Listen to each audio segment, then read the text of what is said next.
Today, from the Valley of the Sun, the 5-9 Phoenix Cardinals.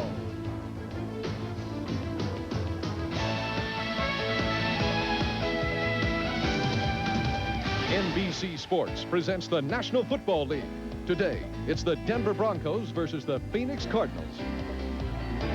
For the Phoenix Cardinals, the largest crowd of the season has turned out, upwards of 60,000 here on a mild 49-degree day at Sun Devil Stadium in Tempe. For the Broncos, who have already clinched the AFC West, a victory would mean home field advantage throughout the AFC playoffs. Hi, everybody. Marv Albert along with Bob Trump. And as we mentioned moments ago on NFL Live, the Cardinals will be starting the rookie quarterback Tim Rosenbaugh's first NFL start.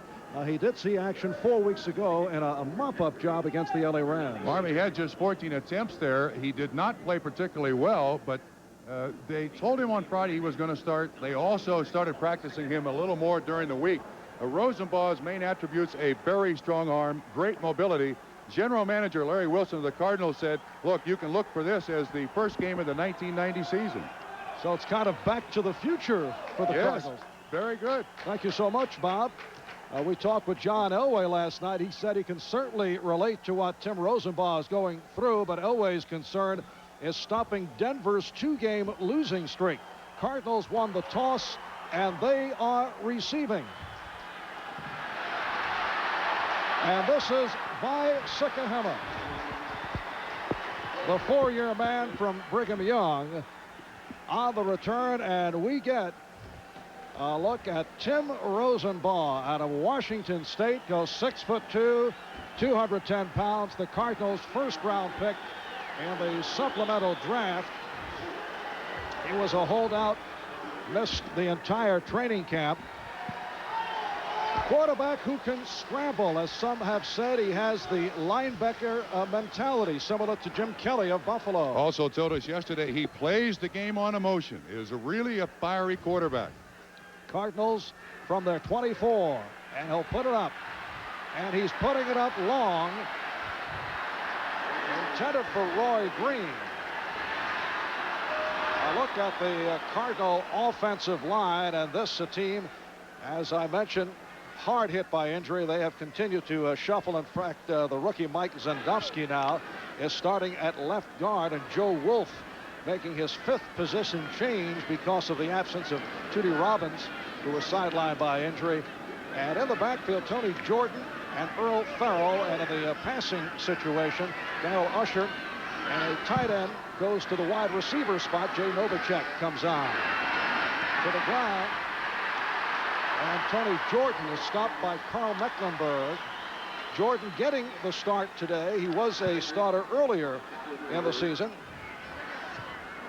And a look at the Denver Broncos defensive alignment, and they have been outstanding, allowing the fewest points in the NFL, led by Mecklenburg, who is having another Pro Bowl season. And in the passing alignment, Scott Curtis, Mark Haynes, Kip Carrington come on. And the Broncos secondary under normal conditions, 3rd down and 11 from the 23.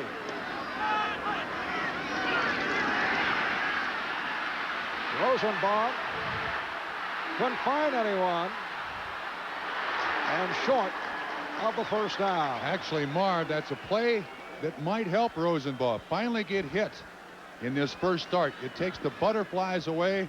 I'm sure this young man has been breathless for about the last 18 hours getting ready for this start. He was the first one out here on the field today. At that first series, 3 downs and out. At least he got hit. He's got to feel a little better. And Rich Camarillo will punt from his 15-yard line. He sat out last week because of a sprained ankle, and a backup quarterback, Tom Tupa, was the punter and had a terrific day, averaging close to 47 per punt. Natil on the return. Fumble. Natil never did get the grip on it, and the Broncos have recovered. So Natil on the muff, and then able to recover a 38-yard punt and a 6-yard return. That ball looked like it hung up there a little bit, Marvin. Natil had to really run up to catch it, and as you said, never really got control of it. He's trying to make the big play, and he gets it, and then the thing just slips right out of his hand. That's a big break for the Denver Broncos. And you don't really, on a punt return, the only guys there are the defenders, and somehow Natil comes up with a recovery. Well, Steve Sewell was able to cover up, and it's a first down at the 39-yard line for John Elway, and it's 10-4 Denver Broncos. We are just underway in Phoenix. Bobby Humphrey has the first down. Lonnie Young, the free safety, made the stop. You can hear the roar for the Denver Broncos, a large contingent making it here from the Mile High City. And that the major reason that there's a big crowd on hand. Before Phoenix came here, the fans were split between Dallas and Denver. Offensive line, Gerald Perry has had his difficulties with a host of penalties during the course of the season. Humphrey and Bratton are the starting running backs. Bratton making his first ever start as a fullback. First down at midfield. Humphrey to the outside. Humphrey carries. Bobby Humphrey, the spectacular rookie from Alabama, was run out by the strong safety Tim McDonald. One of the things that the Phoenix Cardinals do very well, this is McDonald, the strong safety. His position is normally up here, but because of the way Denver runs, he's up there cheating on Bobby Humphrey. And watch what he does on the snap of the ball. He's looking right at Humphrey. They run the sweep. No one can get a block on him.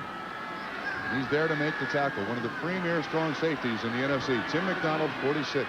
Second down, 6 at the Phoenix 44. On the delay, Humphrey, and he has the first down, covered up by the outside linebacker Ken Harvey.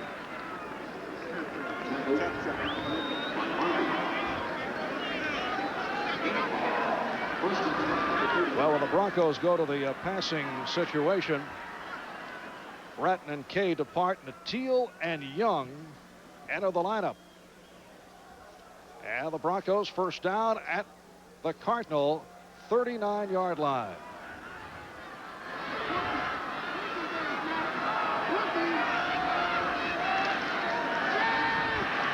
Elway guns it and able to hit the tight end Clarence Kay.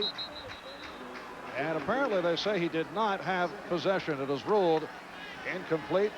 Anthony Bell on the stop. Ball thrown low by John Elway. And it's very difficult for the receiver to catch that ball when it's down around his ankles. You see it kind of sinks on him a little bit.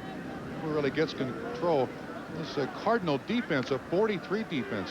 Very characteristic of the NFC East. Eagles have a 4-3. Giants use a lot of 4-3. So do the Eagles. Cardinals also. Second and 10 at the Cardinal 39. Elway with the time, and that was picked up on the hop. Incomplete. Michael Young, the intended receiver, and he was covered by Jay Taylor, the extra defensive back. And the Cardinals with Freddie Joe Nunn, Jim Waller, Rod Sadler, David Galloway in that 4-3. Outstanding linebackers, Anthony Bell, Eric Hill, #1 draft pick out of LSU, and Ken Harvey, a second-year player who is having an excellent season. And in the nickel, Taylor and Zordich come on. It's a third down and 10 at the 39. No score. We're early first quarter. Once again, Elway with time, then facing pressure, able to shut it, and then hit back behind the line by Harvey. Boy, he had a man wide open down the field, too. Mark Jackson was open. Good pressure by the Cardinals front. The Cardinals don't blitz a great deal, but one of the things they have are huge linebackers. Harvey and Bell and Hill are all great big people, so they can stand up there against offensive linemen and get to the pass rush. He was originally flushed, it looked like, by Freddie Joe Nunn, and then the sack. And here's Iran to punt. Sikahema lets the short punt bounce around the 20-yard line. And the Cardinals will take over. 28-yard punt. Good defensive effort by the Cardinals, who played tough against the Raiders, although in a losing effort last week. Don't worry, they're gonna love you. Staying cool, trying to impress, talking points when you put to the test for showing what's inside of you. Winning their hearts for coming through this sports for you. Here it comes. Cold and crisp, clean and refreshing. The one and only taste of the king of beers. This sports for you. You hear the thunder, the call of the road. Moving quick and with purpose. That's the whole idea behind Pontiac's newest Grand Prix. Get on your Pontiac and ride, Pontiac ride. Introducing the first Grand Prix ever with 4 doors. The new Grand Prix Sports Sedan. Build excitement. Now get 4.8% financing on every new Grand Prix during Pontiac's All-Out Excitement Closeout.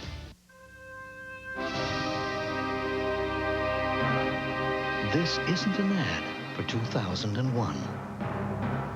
This is an ad for Zenith's VHS VCR with dazzling special effects and remarkable hi-fi stereo sound.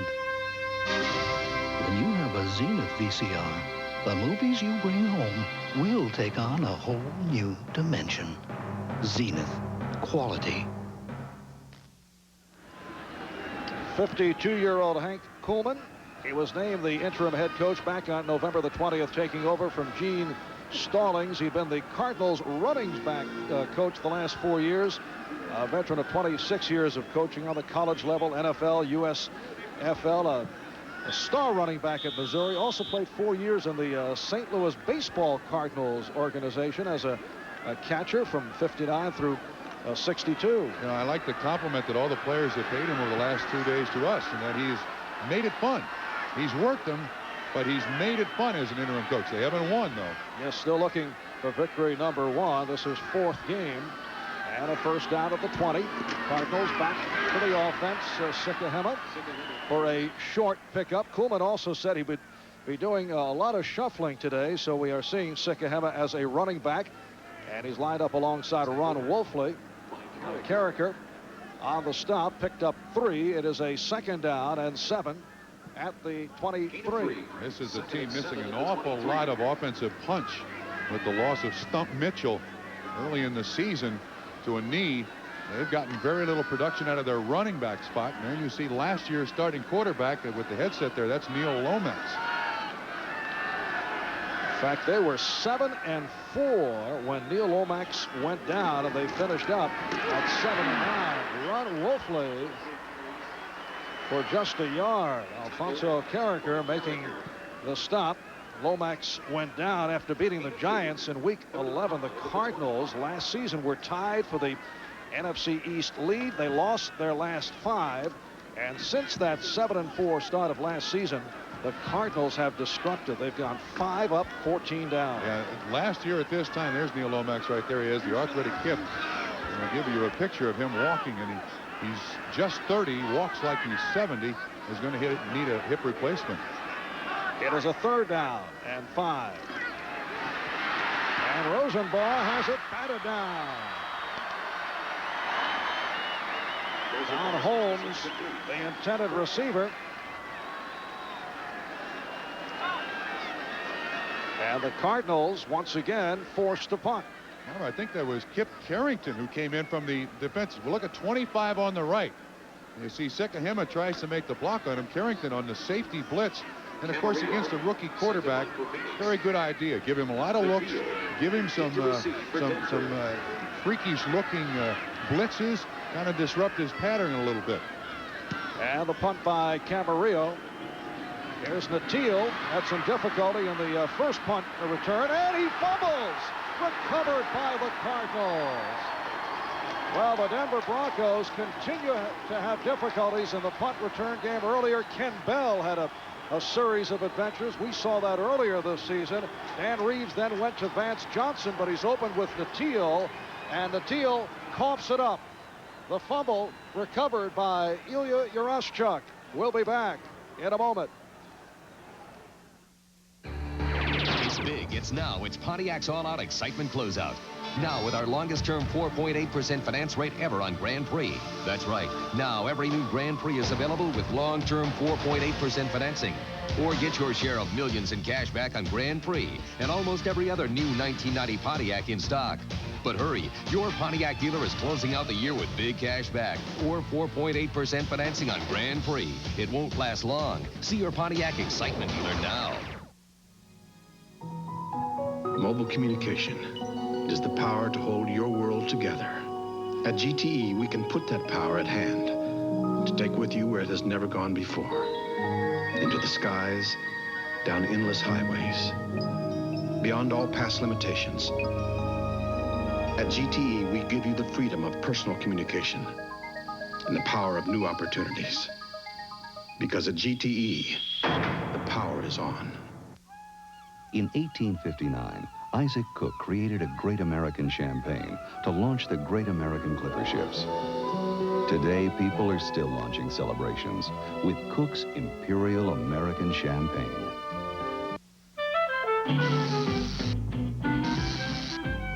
You don't have to be crazy about home projects to buy a Black & Decker cordless screwdriver or Cordless Screwdriver Plus. You just have to have a screw loose. When we left you, here's the punt return by Ricky Natillo. Jordan is the guy from behind that strips the ball away. That's before we left. Coming back, Dale Hamer, the referee, has declared to us today we're going to play without the instant replay because he said the whistle is blown. And Hank Kuhlman went absolutely crazy on the sideline. And Hank Kuhlman and the Cardinals were very upset about some key calls that did not go in favor of the Cardinals and the loss to the LA Raiders a week ago. And Kuhlman is hot right here as Denver is able to maintain possession because of the interpretation that the whistle had blown. So the play dead and no fumble on that cough up by Natillo. Yeah, there is, if you're going to blow the whistle and blow this play dead, in order for this play to be dead, you've got the rule that Ricky Natillo is a quarterback and in the grass.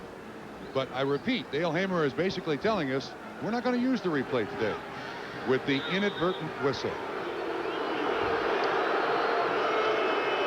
Well, we now know that there is a pretty good portion of the crowd, including the Joker, in favor of the Phoenix Cardinals, although a large contingent on hand from Denver. Broncos now first down from the 43 off a big break. Humphrey to the outside. Penalty marker is down. Humphrey run out by the left corner. Cedric Mack. Dan Reeves told us that it's holding against Denver, and that unfortunately is to Gerald Perry's side last week. Number 60 the offense, 10-yard penalty, still first down. Boy, his name has been called entirely too much for Denver fans thinking in the last several weeks. Well, Reeves made the point to us that left tackle is the hot corner of the offensive line. It is the quarterback's blind side, trying to lend some support for the left tackle, Gerald Perry. A man who was called for 6 penalties earlier this season in one game against Seattle. Here's Perry right here, and they're running the sweep. They catch him kind of hooking his arm on the outside on the line. He takes him down. I don't believe that there's any question about that call whatsoever.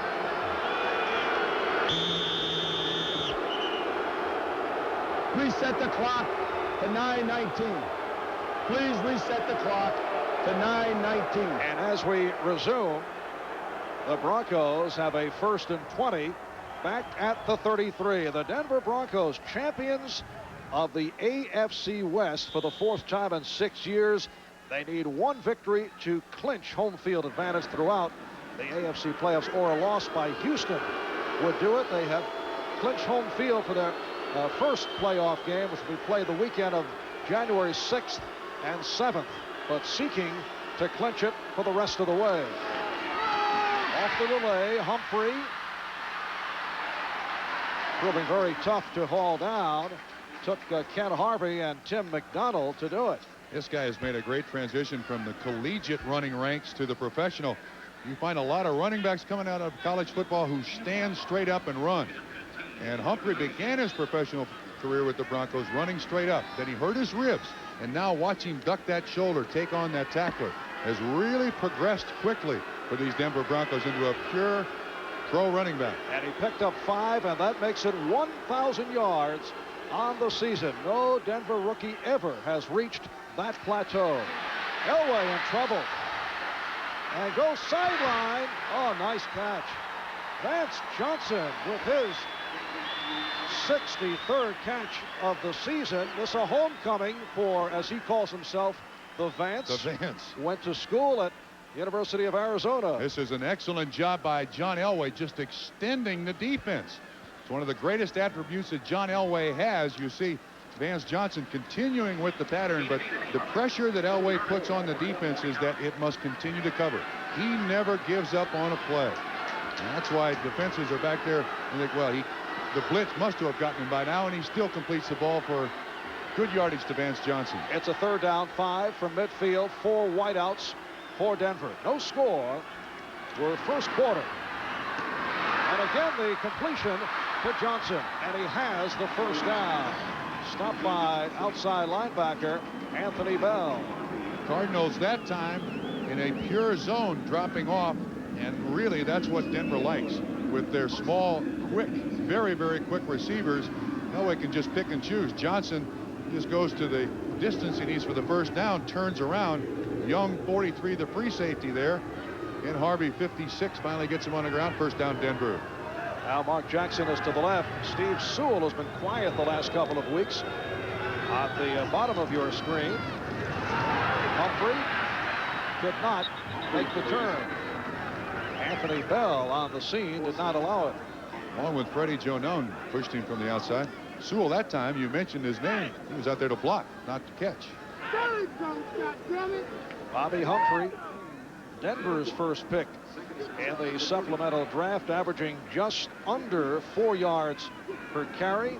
He is 5th in the AFC in rushing, and moments ago became the first Denver Bronco rookie to ever hit the 1,000-yard mark.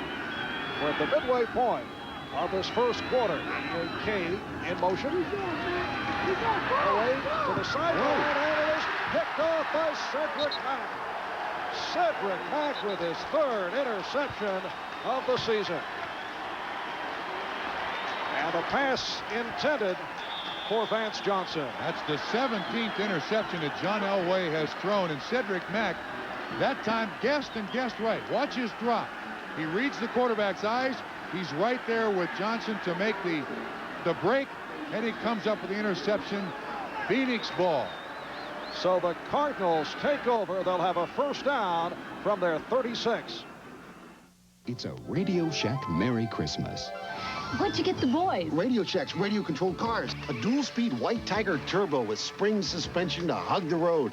A high-speed Golden Arrow off-roader with lightning response to leave them in the dust. And a turbocharged Ferrari that will burn up the racetrack. Bob, you got 3 cars. We only have 2 boys. 2 little boys and 1 big one. Radio-controlled cars from $9.95 to $119.95. Only at Radio Shack, the technology store. You hear the thunder, the call of the road. No time to wonder, you gotta go. It's a driving experience like no other. Pontiac Grand Prix. Get on your Pontiac and ride, Pontiac ride. Once you experience the 1990 Grand Prix, your approach to driving will never be the same. Rebuild excitement. Now get 4.8% financing on every new Grand Prix during Pontiac's All-Out Excitement Closeout.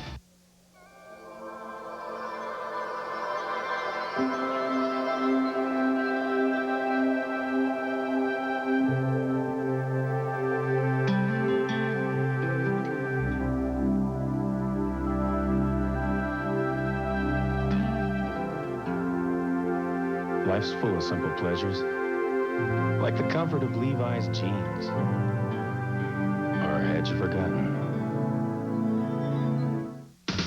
NBC sports coverage of the National Football League is brought to you by Pontiac and your local Pontiac dealer. We build excitement.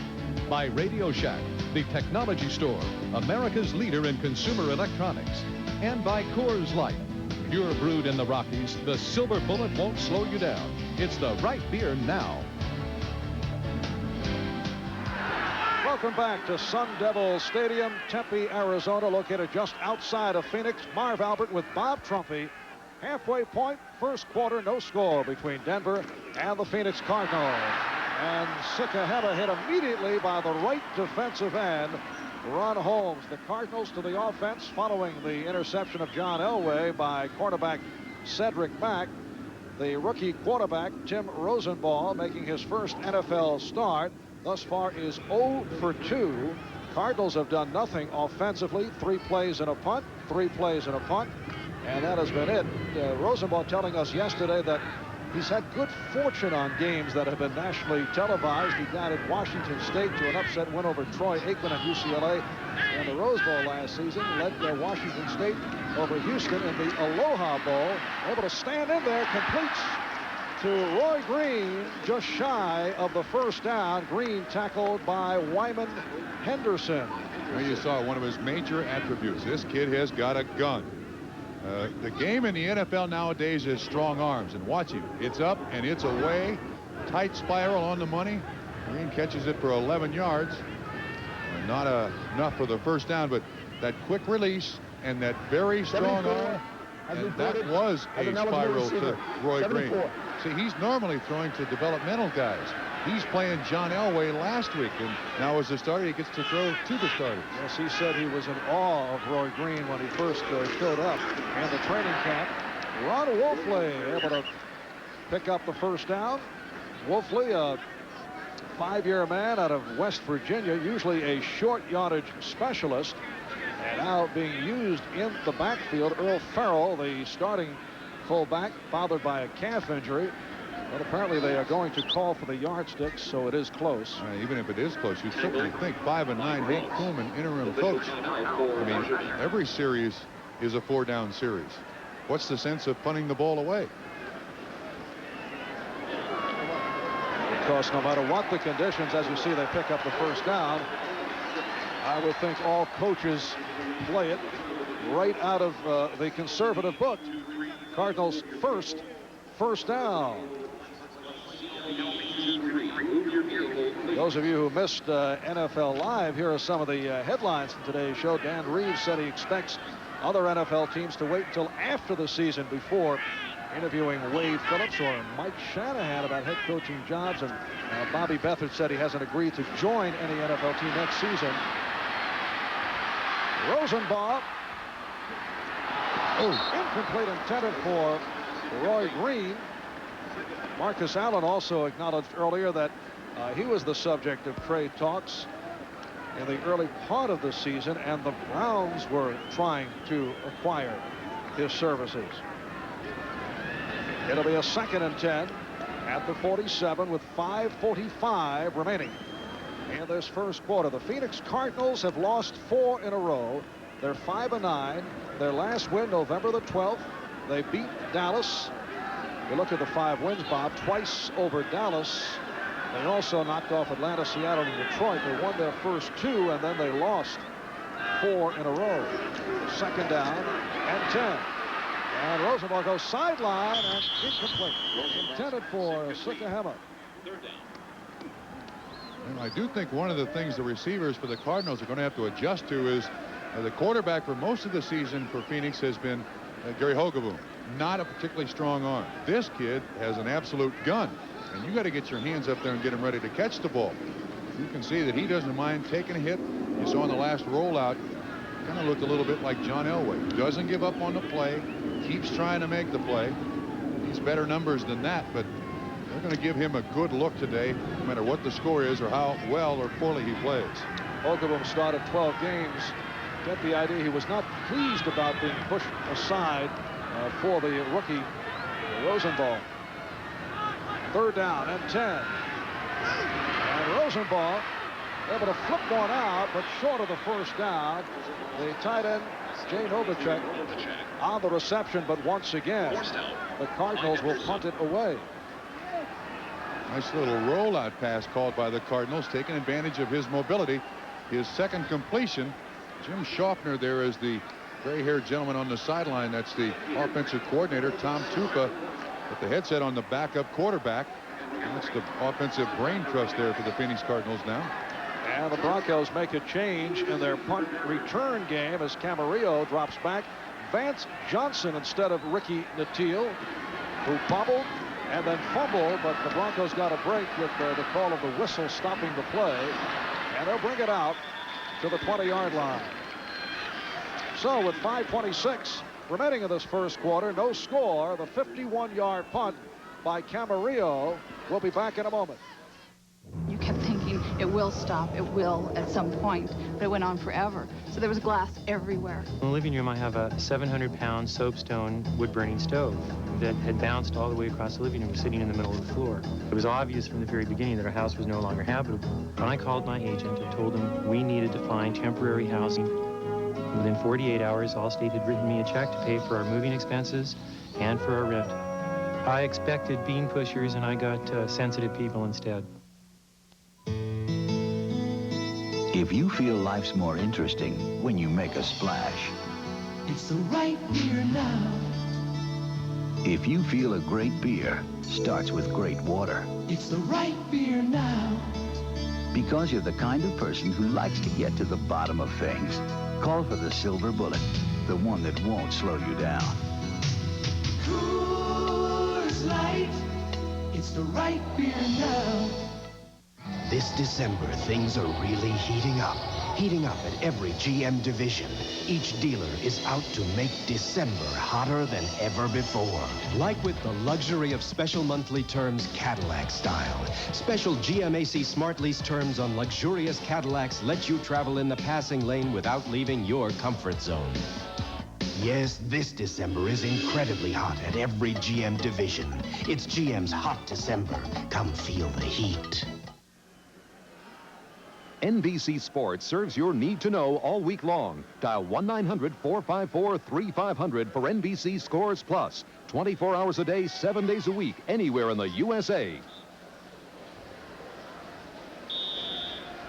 Denver Broncos start out from their 20-yard line. 5:26 to go in this first quarter with no score. Bobby Humphrey and Melvin Bratton in the backfield.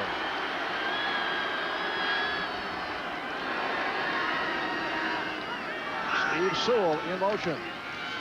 Here's Humphrey. Out across the 25.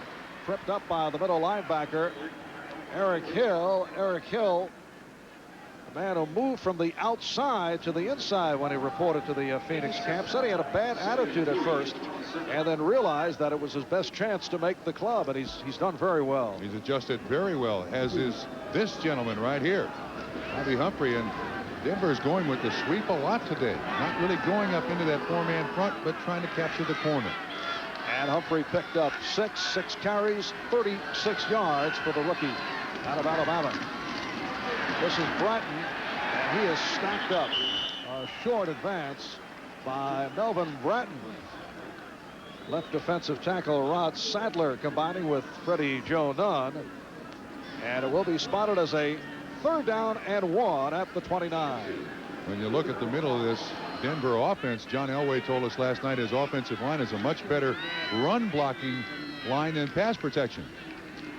This is straight ahead blocking against the four-man front. To see the middle linebacker there, all they're trying to do is shove him out of the way. Bratton picks up very little yardage.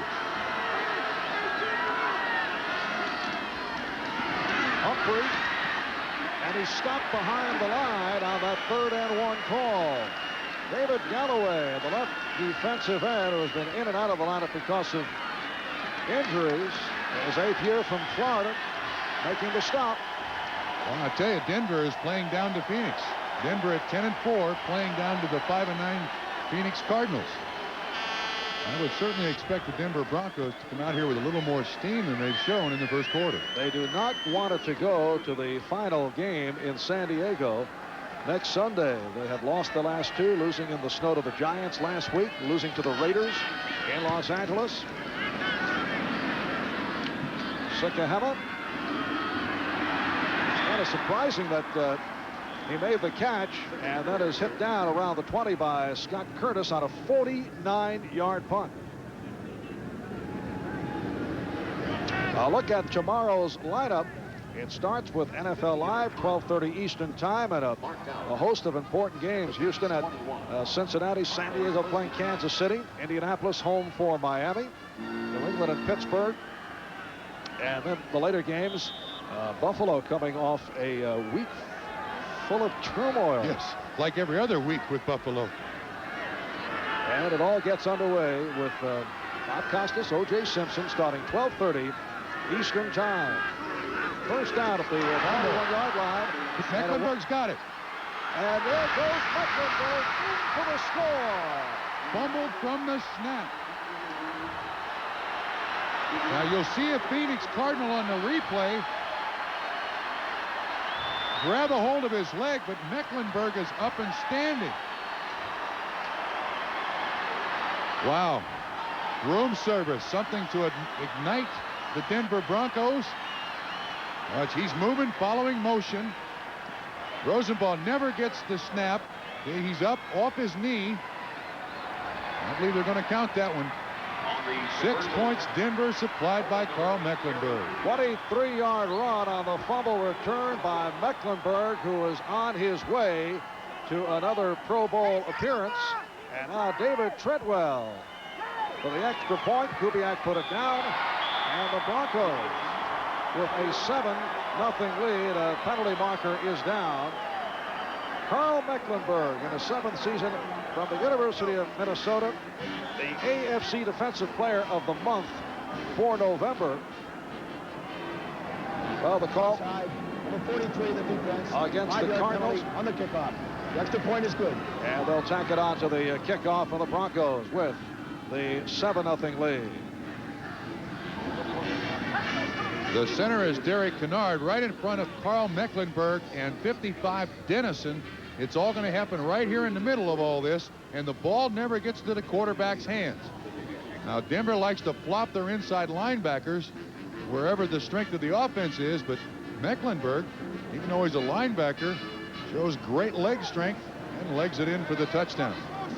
Now, the defense for Denver is just about everything else, done just about everything else you can ask of them this season. And here with Wade Phillips, got to be happy. Well, Carl Mecklenburg told us yesterday that the defensive changes. Offside, number 45 of the defense on the try. 5-yard penalty on the kickoff. Mecklenburg telling us the changes this season under Wade Phillips have helped pull the team together with everyone making plays now instead of being funneled to just a few players, which included himself. Yeah, I like his line that we no longer stop teams with a scheme, we stop them with players. And that's what Wade Phillips has allowed these players to do. Just go out there and play. Cardinals now with 3 men back for the kickoff. Sikahema, Baker, and Usher. And here's Sikahema to the 20. Nice cut. Gets across the 25-yard line by Sikahema, 2-time Pro Bowl man for his skills as a punt and kickoff return player. Tyrone Braxton made the stop. And the Cardinals now down by the score of 7-0 off that fumble recovery and touchdown by Mecklenburg. Will start out at their 27-yard line. I don't know if there's anything more embarrassing to a center and a quarterback to have something like that happen.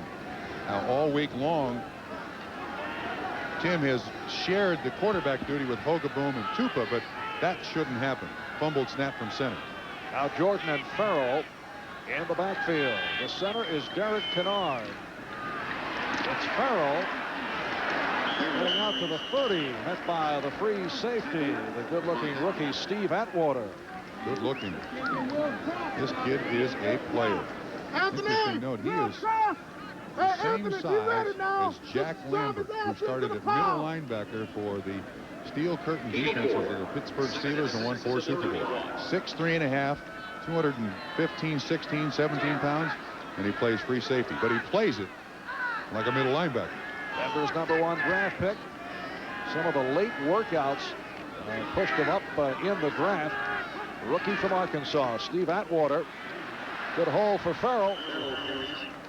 Short of the first down, it is Mecklenburg on the stop. Carl Mecklenburg is the leading tackler on the Broncos, followed by Atwater. He was the AFC's Defensive Player of the Month for the month of November. You can see him taking on the rookie offensive tackle Wolf, just standing him straight up. This guy can do everything. I mean, he basically is the size of a defensive line. And now Wade Phillips has given him very specific duty so he can go out there with individual talent and make the plays, and he has. It's a 3rd and 1 at the 36. A minute 40 remaining. First quarter, Denver 7, Phoenix nothing. Sikahema. Wide open. Oh. Overthrown. Trap pass. Hank Coolman was telling us yesterday, look out for the trap pass on 3rd down and short. It was there, and he just overthrows him. Well, watch the offensive line. They take the trap up the middle. Sikahema gets behind the linebackers. Munford, 51, is the man in coverage. If Rosenbach can get that ball to him, he's gone for a score.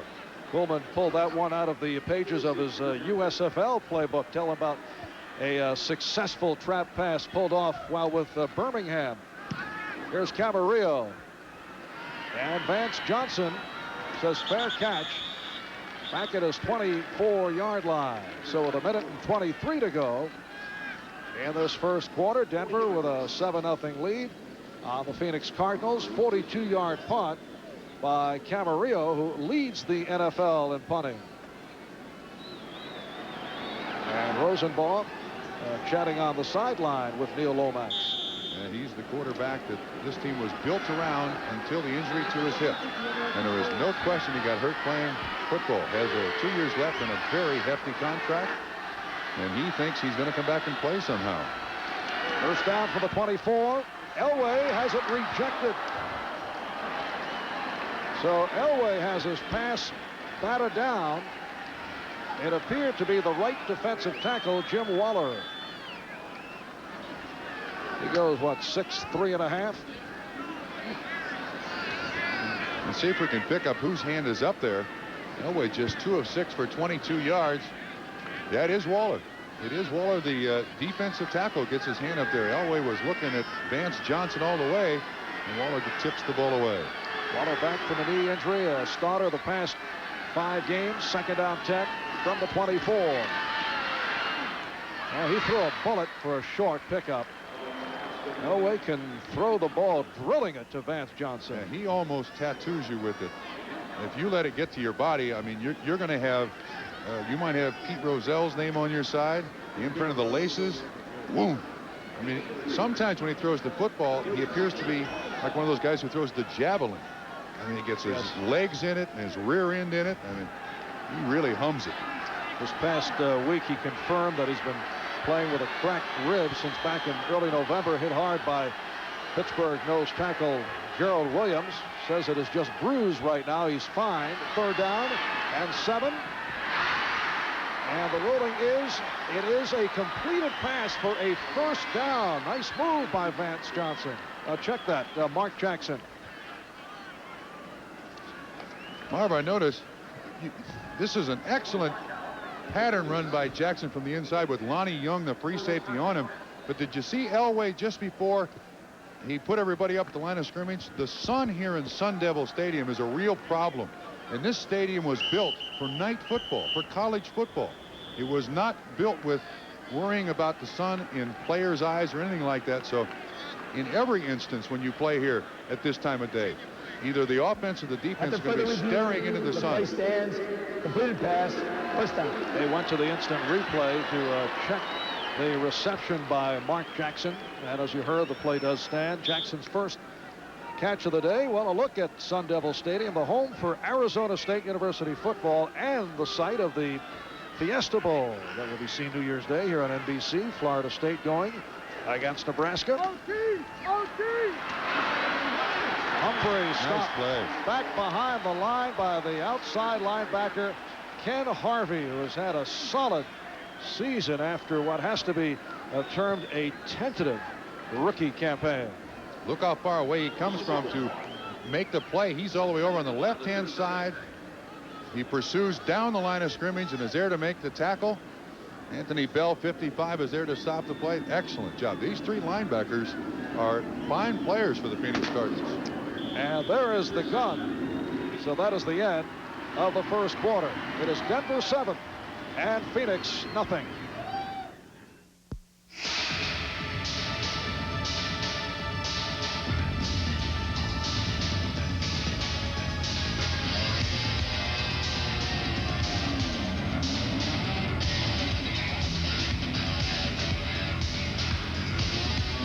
In the most volatile arena of automotive competition, to compromise is to finish second. Introducing the 1990 Acura Integra. Heineken. Amstel Light. This so is much it. better than other It's a light great beers. imported beer. A delicious European nothing compares taste, to the a smoothness, refreshing, the richness, or the character distinctive of a flavor Heineken. that cuts through Its your quality thirst. comes through. There's a uniqueness to it. Heineken is America's #1 selling imported beer. Amstel Light is America's #1 selling imported light beer. Why? Just ask the people who drink them. If you ask me, Amstel Heineken Light is the best beer there is. I could go on can't and say on enough about it. It's a light No beer matter how that many quenches beers. your thirst. Morning, folks. This is Captain Neely. Appears we've got the Friendly Skies all to ourselves. While most people are just getting up, one airline is off to over 200 business centers across the U.S. United. Thanks for flying the Friendly Skies. Whenever I used to watch TV, my brother Tom would always flip me out. Then we got this Magnavox smart window TV that lets Tommy flip through all the channels. And I could keep watching what I want to. Now I can see what I've been missing. And that's quite a lot. A classic Christmas ballet comes to the ice with America's sweetheart, Dorothy Hamill. It's a holiday special for the entire family. NutraSweet presents Dorothy Hamill in the Nutcracker on Ice. Next Saturday on NBC Sports World. Happy holidays, everyone. Watch the pursuit angle. Here's the runner, and here's the linebacker right here. Now watch how Ken Arby goes through all of the traffic on the offensive line to get there to make the stop from behind the line of scrimmage. Well, you don't teach this. You have this naturally, or you never get it, Marv. And as we open up the second quarter, Broncos 2nd and 12 from the 35. They lead the Cardinals by the score of 7-0. Elway throwing deep, collision back at the 40-yard line, but no penalty flags are down. Vance Johnson involved with a free safety, Lonnie Young, and Johnson is upset, looking for an interference call. We got it isolated, and it's incidental contact, is it? You see, Young is waiting on it. Oh, flag should have been thrown. Flag should have been thrown. Stop the pattern a third of the way into it. No flag. So it's 3rd and 12. Lonnie Young got away with one there. 3rd down 12 at the 35. And Elway with the deep drop with the time and has a man wide open. It's Nateel for a long gainer inside. Fumble. 25. He did fumble it. And the call is that it will be Denver ball on a 46-yard reception. Marcus Turner, the extra defensive back, when he got to Nateel, he just knocked it straight out of his arms. And what the officials, I believe, are ruling, watch Nateel at the end of this play.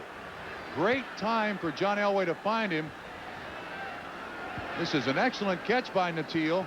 Now watch the tackle. The right arm.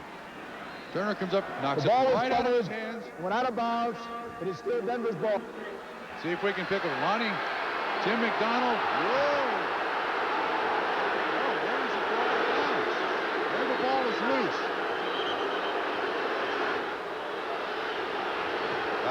I don't know if the tip of the ball is out. Looked like the nose of the ball may have been out of bounds, but it's difficult even from this angle to tell. Here it is again. Looks like they're going to review it, take a very good look at it.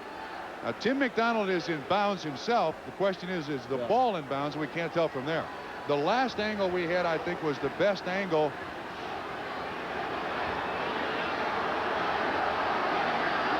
But it's hard to tell if the point of the ball is out of bounds, and the ball can be out of bounds and brought back in. It's not the same as the goal line. It has to be touching the out of bounds in order for it to be out of bounds, just like the player. But I don't think because we have any better angle, I believe the play is going to stand there as a completed pass a fumble, but fumbled out of bounds. A very nice balancing act by the strong safety Tim McDonald, but it appeared that the nose of the ball was across the end line. But again, Marv, that is not the goal line, so the rule is not the same. There's not a plane on that sideline. The ball has to touch the out of bounds to be out of bounds. The play stands. First down. So the play does stand. The replay official is Jack Fetty. Now what I'm saying is that it appeared that it did, at least from my naked eye, that it did touch the out of bounds area. If it does, then it's out of bounds. No question about it. That is what the replay official felt. So the crowd reacts as Denver now first down from the 21-yard line is stopped for a loss on the play as the outside linebackers Harvey and Bell have the clamps on Humphrey. Well, so far the fans here in Sun Devil Stadium been treated to two very controversial calls, both against Phoenix. So second down, 14, back at the 25-yard line.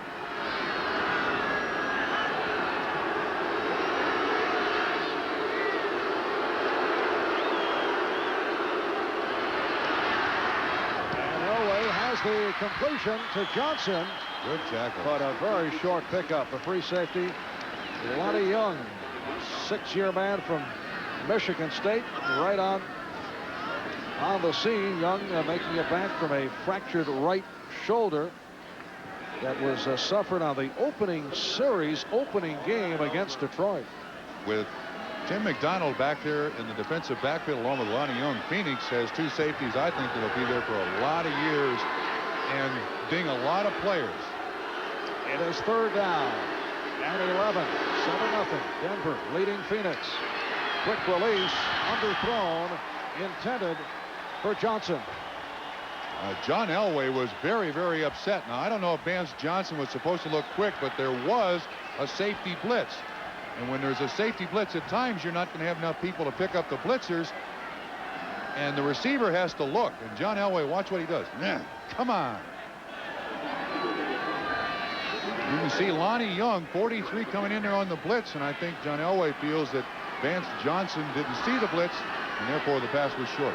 39-yard field goal attempt for David Treadwell, having an excellent season. One-time Phoenix Cardinal in camp with the Cardinals last year, and he puts it through. Treadwell, 24 for 29 on the year. So the Broncos with a 10-0 lead on the Cardinals.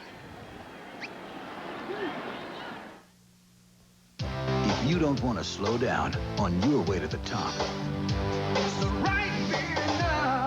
because you know to make a beer as refreshing as a mountain stream, you gotta start with a mountain stream.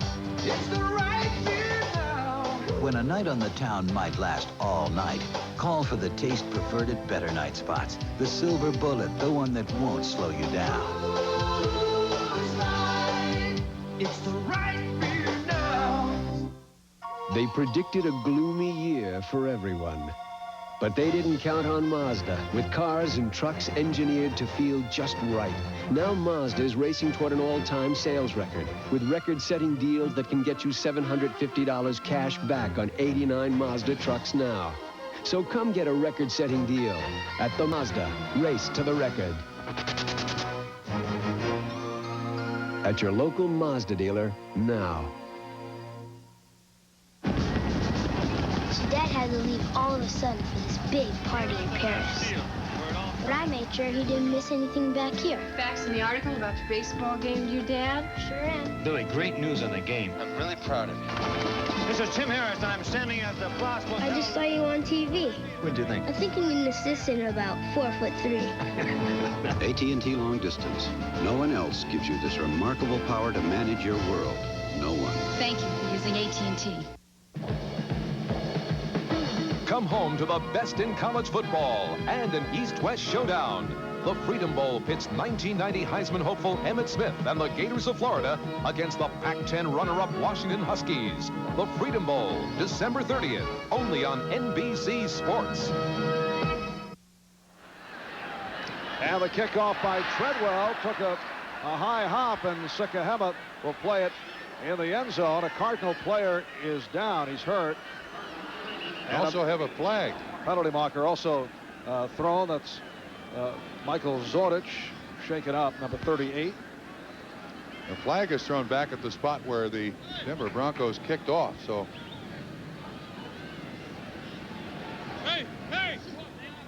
make him kick it again. Offside. Number 58 of the kicking team. The penalty is accepted. 5 yards. Free kick.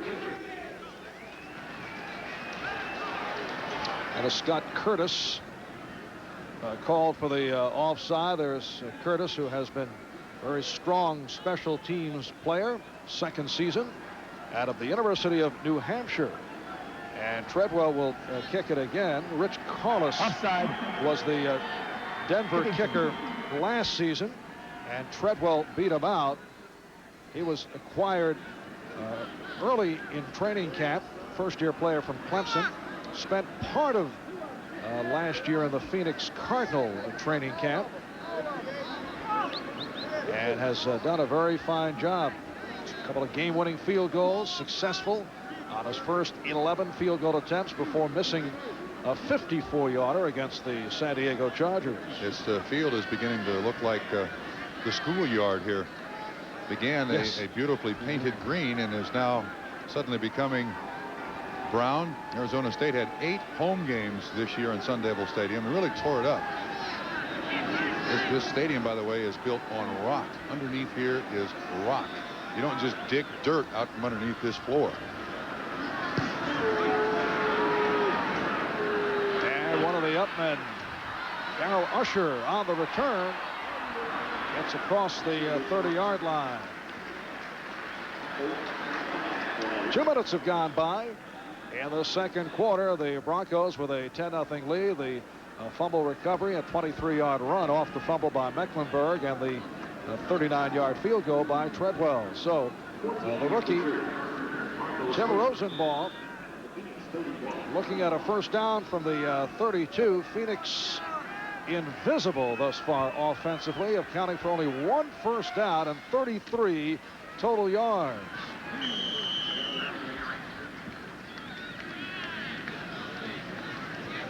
And Rosenbaum thus far is 2 for 7 for 14 yards. Farrell, the ball carrier. That's one of the problems that Phoenix has really had without a consistent running game. Stump Mitchell hurt out for the season. Had to rely on their fullbacks and not really been able to get it done.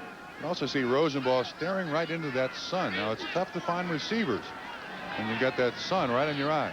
It is a second down and 8 at the 33. Off the roll. Rosenbaum did not fool anyone. Ron Holmes making it 9 sacks the last 9 games. He had a receiver open, too. Sikahema ran the pattern out of the backfield, but Holmes was there to get him before he could even get the ball up to try to make the attempt.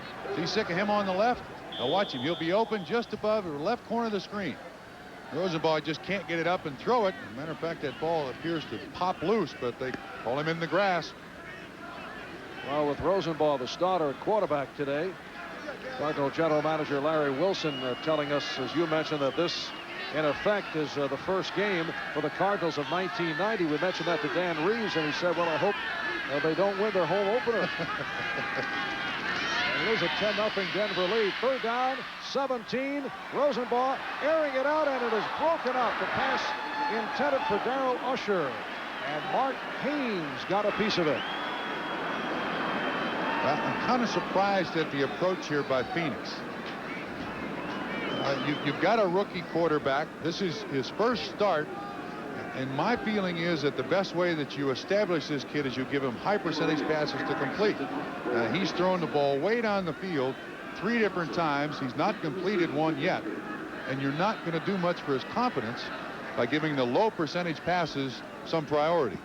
And Camarillo punting once again to Vance Johnson.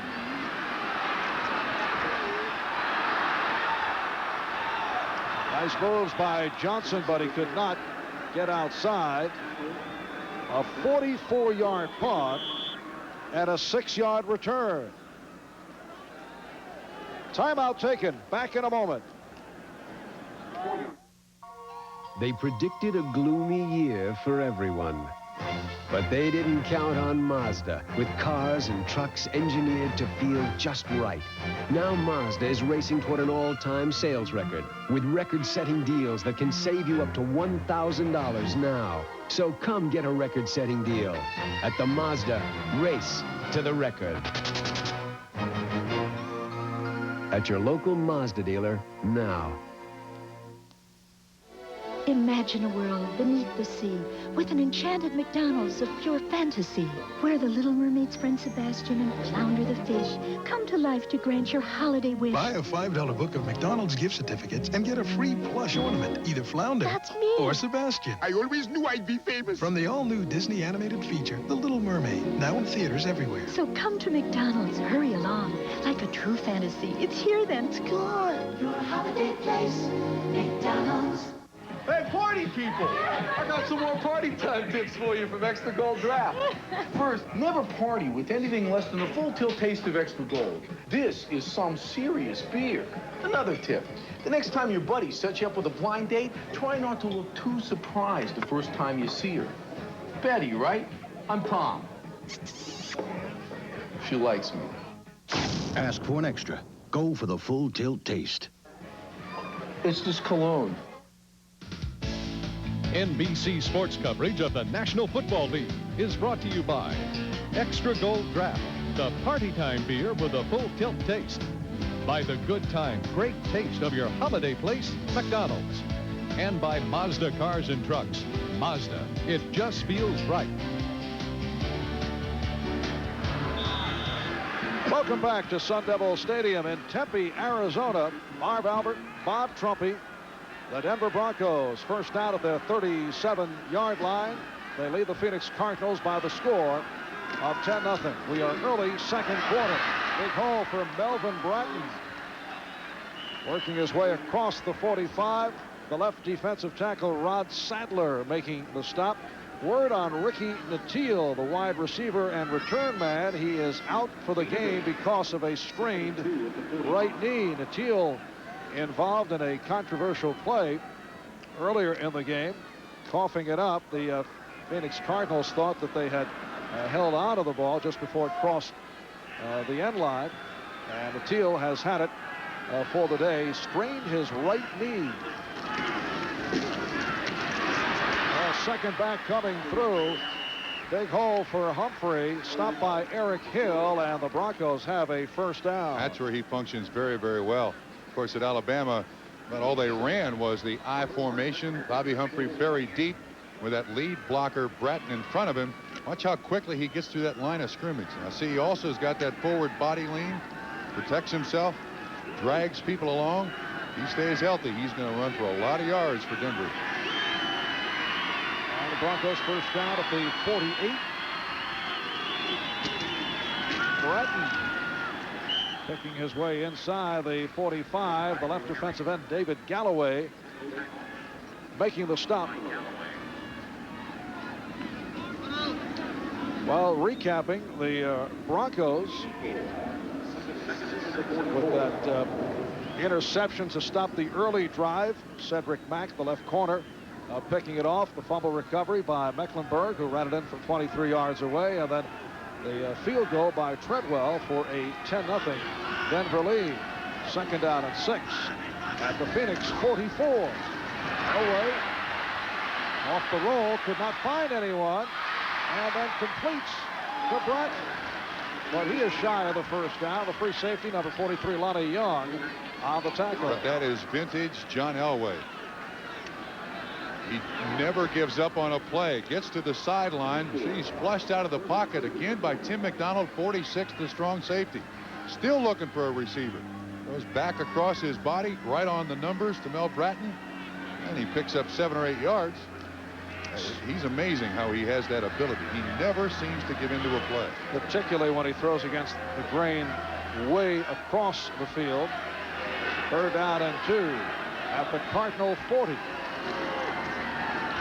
Play action, And it's a first down. The tight end, Clarence Kay, picks it up, run out by Mack and Young. Clarence Kay, a player who's been frustrated about his season before last week. He had not caught a pass in 3 straight weeks. 3 receptions in the snow against the Giants made him a little bit happier last week. Nice play action fake, and again this ball low. He does a good job of getting down there, and then as a runner, McDonald misses him. And Young and Mack finally get him down. First down pickup. Drive stays alive for Denver. They started out very slow, but now they're getting some momentum in their offense. 17-yard advance. First reception by Kay. And Elway goes the middle and completes to Johnson. Whistle had blown. The play is dead. Anthony Bell on the stop. And that is 5 receptions for Vance Johnson. And their leading receiver this year, over 1,000 yards. John Elway this season, and the Denver Broncos have a 1,000-yard receiver in Vance Johnson, 1,000-yard rusher in Bobby Humphrey, something they did not have in their trips to the Super Bowl in '86 and '87.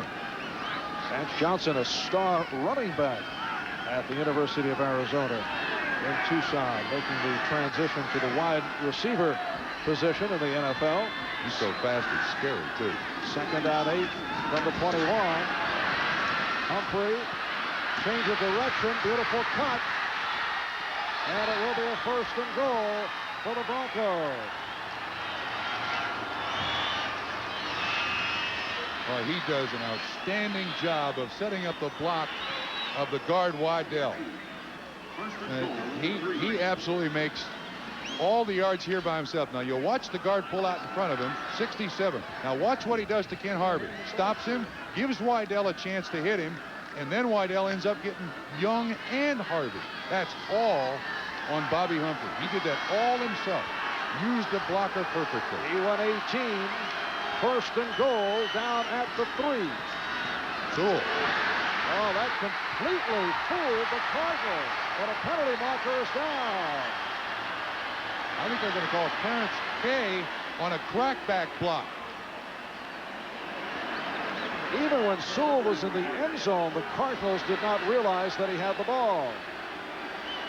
They're calling the right guard, Waddell, on a trip. Triple foul, tripping, number 67 in the offense. 10-yard penalties, still 1st down. And that is the right guard, Doug Waddell. This is a beautifully executed play. Here's the guy they call it on. Now he pulls out ahead of Steve Sewell. And you see Waddell right at the edge of your screen. He's out there. Whoa, wait a minute. That's a trip. You can't leg whip people down, but it appeared that the offensive guard already had the guy on going down, that his leg just fell over because of his own weight. Wow. And it sets it back to a 1st and goal at the 13. 8th play of the drive. Humphrey. This time could not get inside, had a notion to cut in earlier, but Hill and Bell stayed right with him. Excellent pursuit by all the Phoenix Cardinals, and this time the guard and Bobby Humphrey, just the numbers were in the favor of the Phoenix Cardinals. 58 is Eric Hill, Cardinals #1 draft pick out of LSU. Lost a yard on the play. 2nd and goal back at the 14 with just under 6 minutes to go in this 1st half. And you see Denver without Natil going with 3 wide receivers, and Kay, the tight end, is standing up as the 4th. Elway has Sewell. Touchdown. Steve Sewell soaring over. Ken Harvey, the linebacker, was the man in coverage. A 14-yard catch. I said Clarence Kay was in the ball game. Actually, it was Orson Mobley as the 4th wide receiver. And Sewell, you see him as the back right there in front of Elway, and Elway locks onto him. And then the high jump, the old scissors play, and he's in the end zone twice. 1 counts. 14-yard touchdown pass play. 3rd touchdown of the season for Sewell. And Treadwell, as Kubiak was able to handle that high snap, put it through. So John Elway Now 10 for 16, 119 yards. Steve Sewell, a quiet man in recent weeks, able to go over for the score. They predicted a gloomy year for everyone. But they didn't count on Mazda, with cars and trucks engineered to feel just right. Now Mazda is racing toward an all-time sales record, with record-setting deals that can get you $750 cash back on 89 Mazda trucks now. So come get a record-setting deal at the Mazda Race to the Record. At your local Mazda dealer now. It's a Radio Shack Merry Christmas. This Christmas, we gave our family a new Radio Shack compact disc player. It has a wireless remote and is sale priced at $159.95. We saved $70. And for Tony's gift, we got Radio Shack's portable CD player and saved $60. Headphones make it perfect for his dorm. Or he uses a car adapter. Because Tony has a habit of dropping in. CD players at sale prices that are real music to your ears. Only at Radio Shack, the technology store.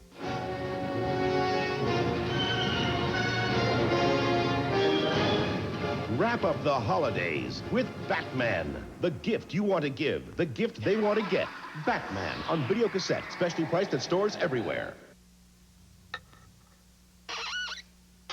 Hit it, boys. Isn't there someone you know who could use a skill twist this Christmas? The skill twist. The practical gift for practically anybody. The Oilers. The Bengals. A rumble in the jungle. Then Kelly and Montana. Two top guns. Two NFL powerhouses. Sunday.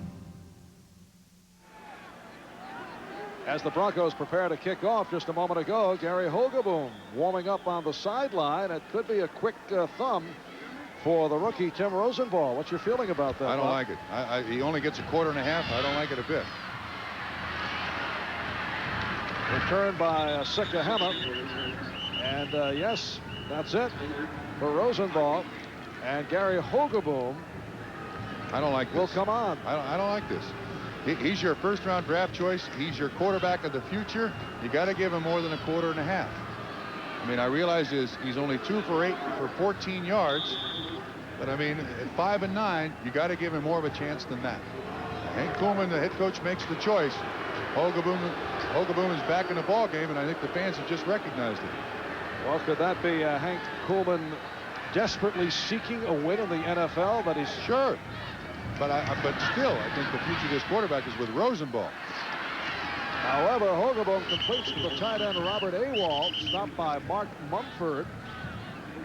So the Cardinals back to the offense, and the stats on Rosenball: 2 completions, 2 out of 8, 14 yards. That's it. He certainly had his difficulties, but obviously a very difficult situation against the #1 defensive unit in the NFL. And Mom's here, too, from Pullman Works. Rosie made the trip. Could you feel any worse? 2nd down 5 at the 32. 5 minutes left. Just under 5 left, first half. Hogeboom, snow double.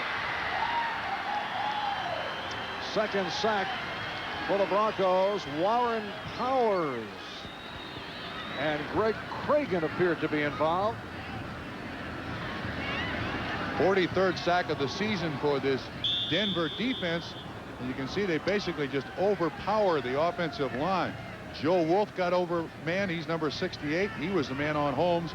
And also Lance Smith was basically run over. And there's Powers, man with very long arms, 39-inch sleeve length. A Denver second pick on the second round out of Maryland. 3rd down and 13 from the 24. Broncos 17, Cardinals nothing. Hogeboom running out of the pocket and nearly picked off. Mark Haynes finally got it, but he was out of bounds. Randy Robbins had it right in his hands. Ball was intended for Darrell Usher. Going to happen all to the right as Hogeboom is flush from the pocket. Bronco first. Through his hands. Usher doesn't get it. Finally, Haynes does, but the second foot comes down out of bounds. It brings up 4th down. Randy Robbins, number 48, replacing the injured Dennis Smith, sitting it out today. 6th punt of the day for the busy Rich Camarillo. And Vance Johnson is back. Camarillo from his 10. Johnson from the 31. Good coverage by the Cardinals, led by Ron Wolfley, who's been outstanding on special teams. 45-yard punt and a 3-yard return. NFL Live at halftime. Bob Costas, O.J. Simpson running down scores and highlights and taking a close-up look at the oldest and youngest centers in the NFL. Mike Webster of Kansas City, 21-year-old Courtney Hall, a rookie for the San Diego Chargers. It is a first down at the 35 with 4:05 to go. In this first half, Humphrey following blockers. Humphrey carries. Oh, Bobby Humphrey having an excellent first half, run out by Anthony Bell. 58 yards, 13 carries for Humphrey. He would have gone over 1,000 yards last week if there hadn't been all the holding calls against his offensive lineman. He had a 50-yard run called back. Gerald Perry called on the infraction. A reminder to our viewers that we'll be selecting the Budweiser Most Valuable Player for today's game at the conclusion of the game. It is a 2nd and 6 from the 39. Denver looking to clinch home field advantage for the entire playoffs. Humphrey battling his way just short of the first down. Galloway and Hill have the reps around Humphrey and make the stop. Denver comes in at 10 and 4. They are already champions of the AFC West. They need one win to clinch home field advantage, or a loss by Houston would do it. They have clinched home field for their first playoff game. That'll be played the weekend of January 6th and 7th. 3rd down and 1. And the first down is picked up on the sneak by Elway. Now this one is getting out of hand in a hurry here. One of the things that the Cardinal folks kept telling us over the last couple of days is that the team had not quit, the players had not quit, and the coaches had really inspired the team to play and play very well. Last week against the Raiders, they were in it to the last snap. Yeah, they kept making the point they play hard. Not to say they have not played hard here in the first half, but they're trailing badly, 17-0. Humphrey again prevented from making the turn by Bell and Hill. Well, when they go in at halftime trailing 17-0 at least in the second to last game of the season, and Rosenbaugh gets a grand total of a quarter and a half's worth of play in this game, there's going to be some long faces in that Cardinal locker room if there haven't been before now. It's also the question as to who made the decision to play Rosenbaugh. The front office certainly has the right to do what they would like, and apparently they wanted to take a long look at a guy they've invested a lot of money in. It is completed to the tight end Clarence Kay. Although, Marv, I must tell you, in my estimation now, with Larry Wilson as the general manager of the Cardinals, I do believe that he's now the man making the decisions, and he allowed Hank Koeman and the coaching staff to make the decision, and Rosenbaugh was chosen as the starter yesterday morning, and I think he hoped that it would go more than a quarter and a half. First down at the 39-yard line as Elway fires deep downfield, and it is intercepted. Cedric Mack with his second interception of this first half. The pass intended for Mark Jackson. That's 18 interceptions on the season for John Elway. Mack stays with the coverage. Jackson, tremendous speed, but he just plays the ball perfectly, catches it. Elway now 11 of 18, 130 yards, 1 touchdown, 2 interceptions. And for Mack, his 4th interception of the season. So with 2 minutes 7 seconds left in this first half, the Cardinals will take over. 17-0. The Broncos on top. It's been a season of of turmoil for the Cardinals. Host of injuries, losing record, the firing of head coach Gene Stallings, and fan apathy leading to the small crowds and criticism of Cardinal owner Bill Bidwell. That was certainly dealt with on NFL Live earlier today. Hogaboom on the swing for Sikahema. The Cardinals still only have 1 first down with 2 minutes to go in the first half. 1 first down. And a timeout taken as we come up to 2 minutes remaining in this first half. Working to be the best they can be. Teammates, sponsored by the U.S. Army. Throughout the 80s, the Cardinals' offensive line has sprung outstanding running backs. The great Otis Anderson, number 32, was backed up by gutsy Stump Mitchell, number 30. When Anderson was traded to the Giants, Mitchell got his chance to star.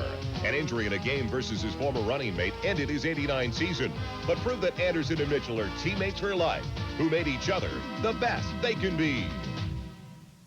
Tell me, is he still upset? Well, you know, Dad. Never really understood why I joined. I mean, maybe you'll go straight to college. But I had to prove something to myself first. The GI Bill and Army College Fund. If you qualify, you can get more than $25,000 for college and an edge on life. Do you think Dad'll ever come around? Dad?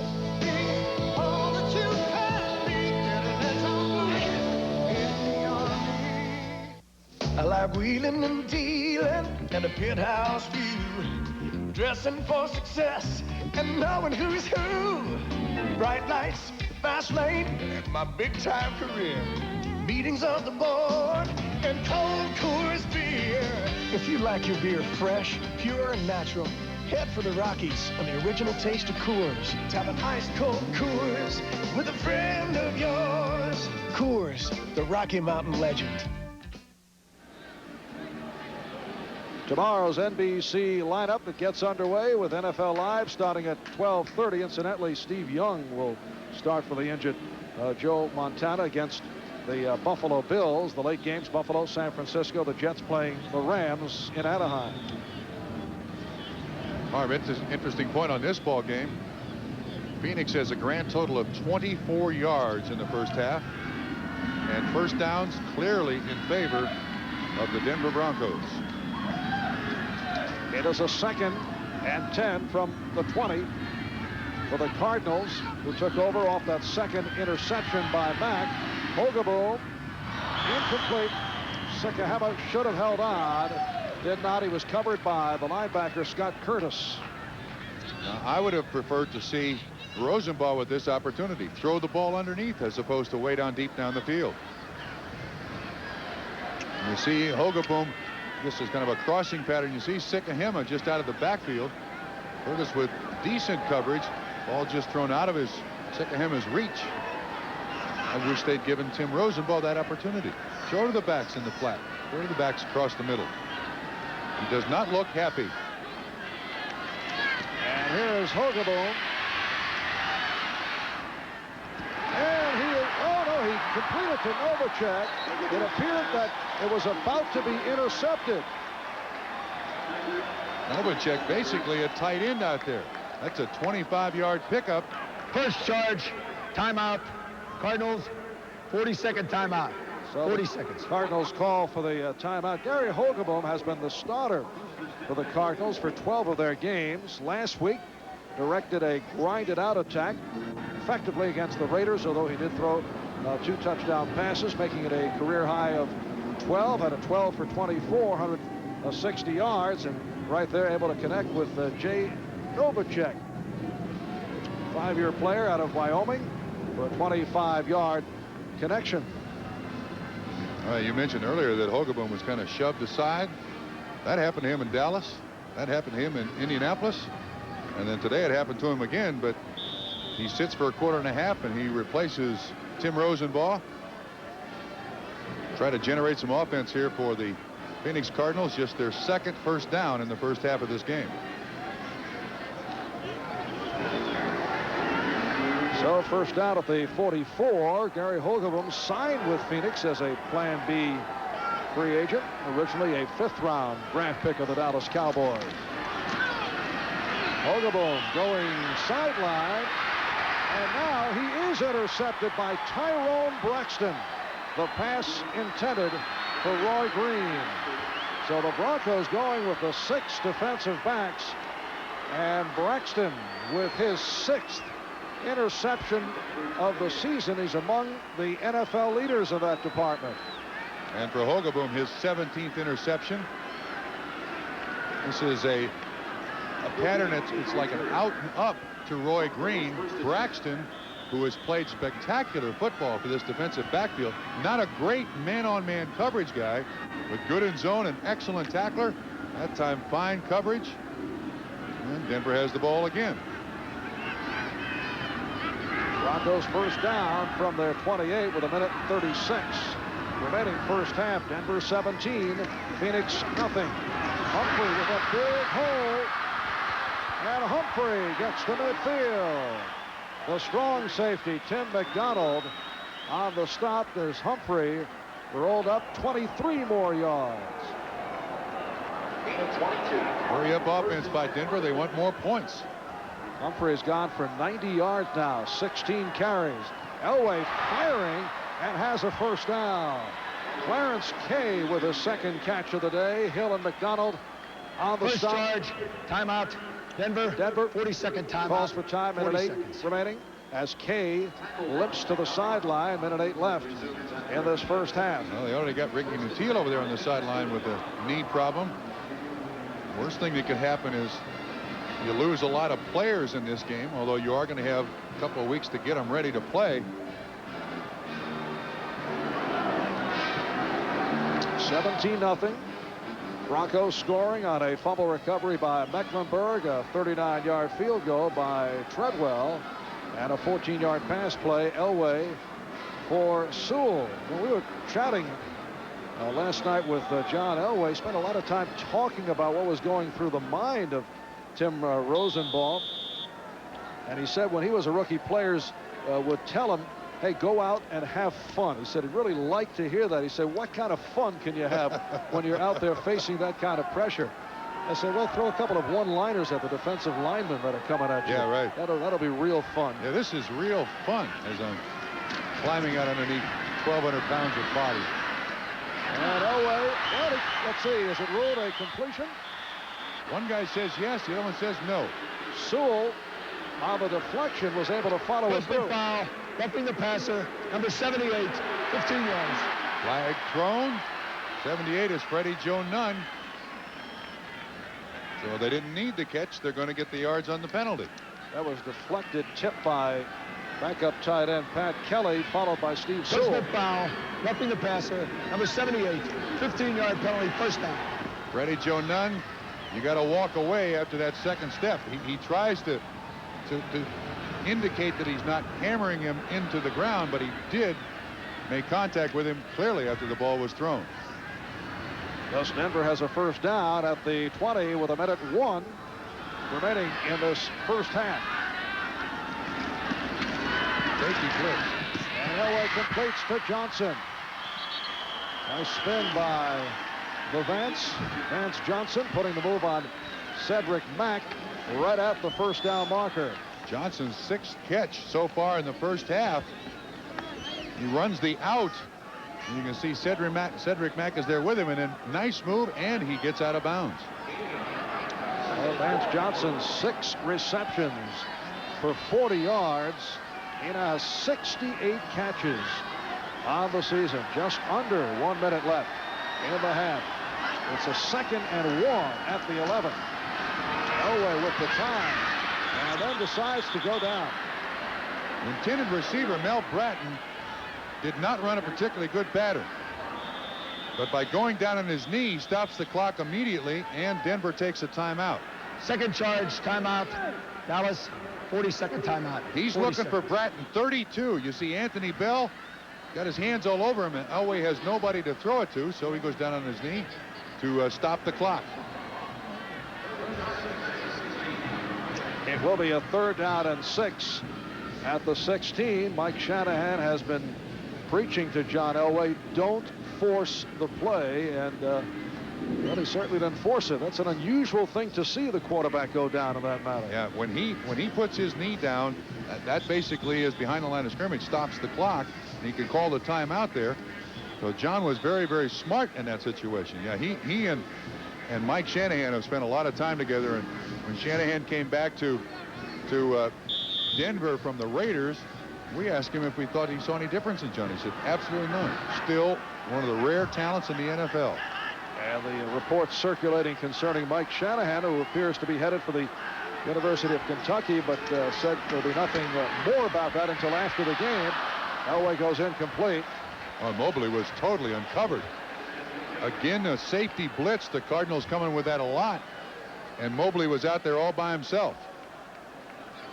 So it is a 4th down and 6, and David Treadwell will come on. That time Harvey in there, and he knew he had an open receiver, but just couldn't quite get it to him. This will be a 33-yard attempt for Treadwell, who earlier hit from 38. He is 24 for 29 on the season. So the Denver Broncos extend to a 20-0 lead on the Phoenix Cardinals. David Treadwell, who says that visualization is a big part of his game. Before Treadwell kicks, he visualizes the ball splitting the uprights, and he sees the 3 points going up on the board. I know you're a great believer in visualization. Oh, yes. I try that all the time. Very nice. That always seems to work. Visualization? Yeah. When you make them. But when you don't make them, it's the holder, it's the weather, it's the sun, it's the ground. Well, on that very subject, Bob, this telecast is presented by authority of the National Football League. It is intended for the private use of our audience. Any rebroadcast or other use of this telecast without the express written consent of the Phoenix Cardinals of the National Football League is prohibited. And this game is the property of the NFL. All rights reserved. 43 seconds remaining. In this first half, all Denver, 20-0 lead. The kickoff by Treadwell, followed by Sikahema. Out to the 20. So Sikahema is ball down, and with 38 seconds to go in the half, the Cardinals will start out from their 21-yard line. Boy, is this place quiet?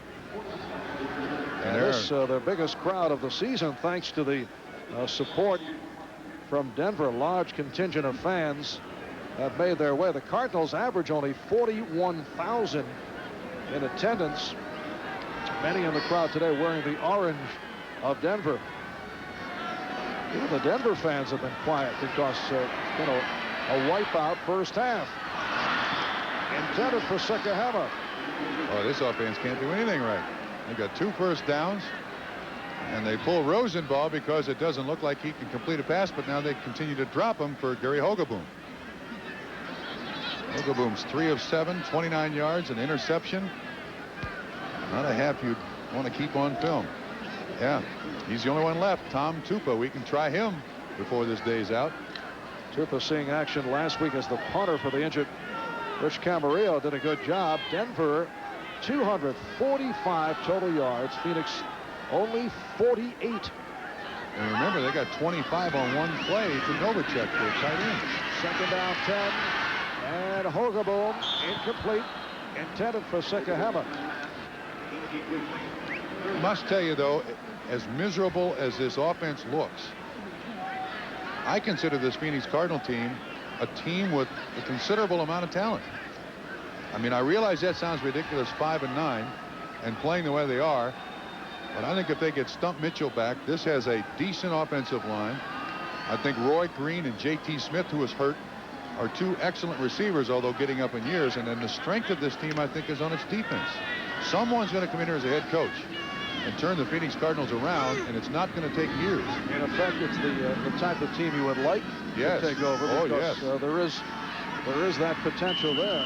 Although their standout players, as you see the flags tossed, are getting up there in age. Stump Mitchell at 30, J.T. Smith up there. False start.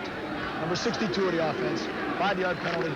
Still third down. That's the rookie Mike Zandowski called on the false start. He's playing because Tootie Robbins is hurt. Joe Wolf, 68, is playing right tackle for him. They're going to be very active in the Plan B free agency. Larry Wilson told us that yesterday. They're going to go out and find a lot of people because they do want to make this team a winner, and they have a good nucleus on defense and some good players in offense. Third down, 15. A completion for Don Holmes. He is short of the first down. Clock is running down to 15 seconds to go in the half. Brooks and Braxton made the stop. And now the timeout called by Denver. So one timeout apiece remaining. And 16 That's seconds. That's the third and final charge timeout. 30 seconds. Now a correction. That was the final timeout for Denver. Coming up at halftime, Bob and OJ and NFL Live. Gail Gardner will have a close-up look at the oldest and youngest centers in the National Football League. Profiling Mike Webster of Kansas City, 21-year-old Courtney Hall of San Diego. Fine shot, suitable for framing, including the insiders, Ralph Wiley and Bobby Beathard. No phones on the insiders. I'm shocked.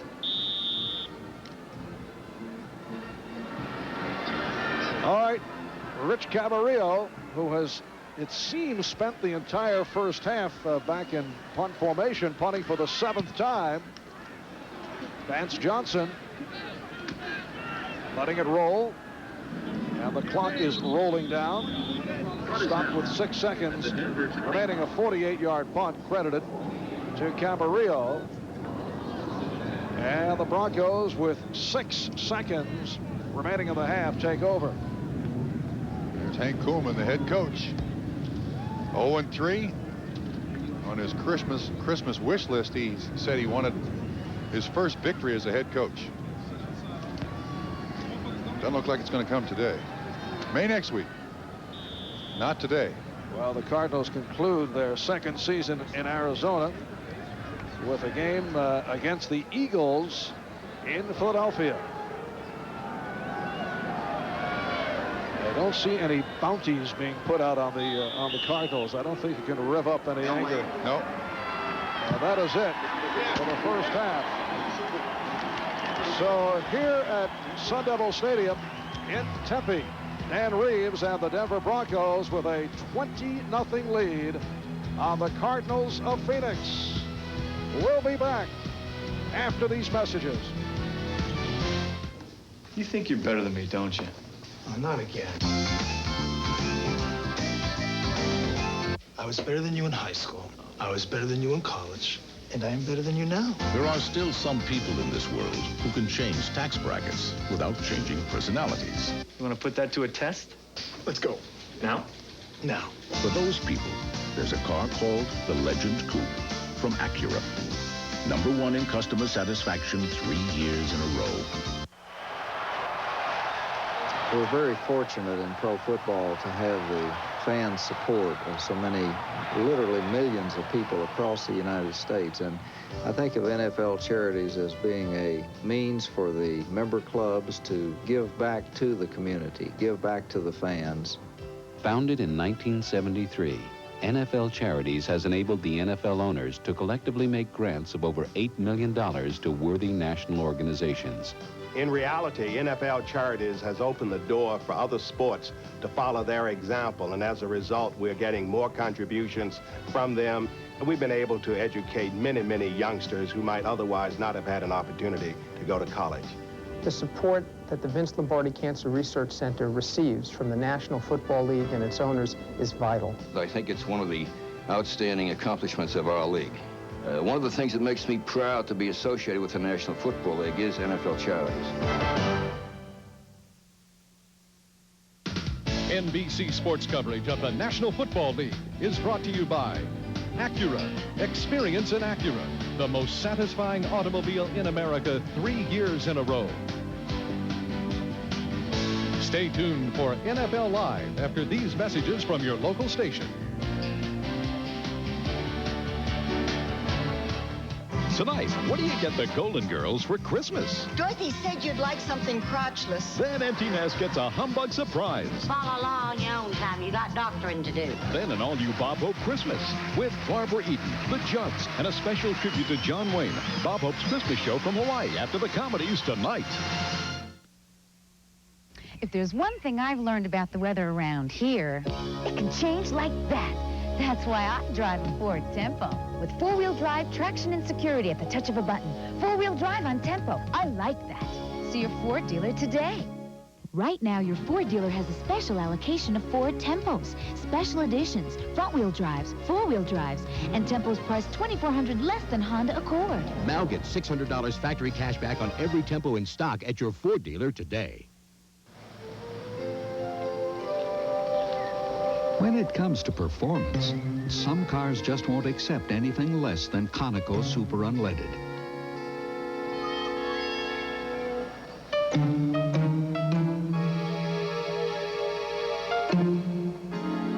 By eliminating knocks and pings, Conoco Super Unleaded helps protect your investment. Conoco, your car deserves a gas this good. Channel 4 is home of the Denver Broncos.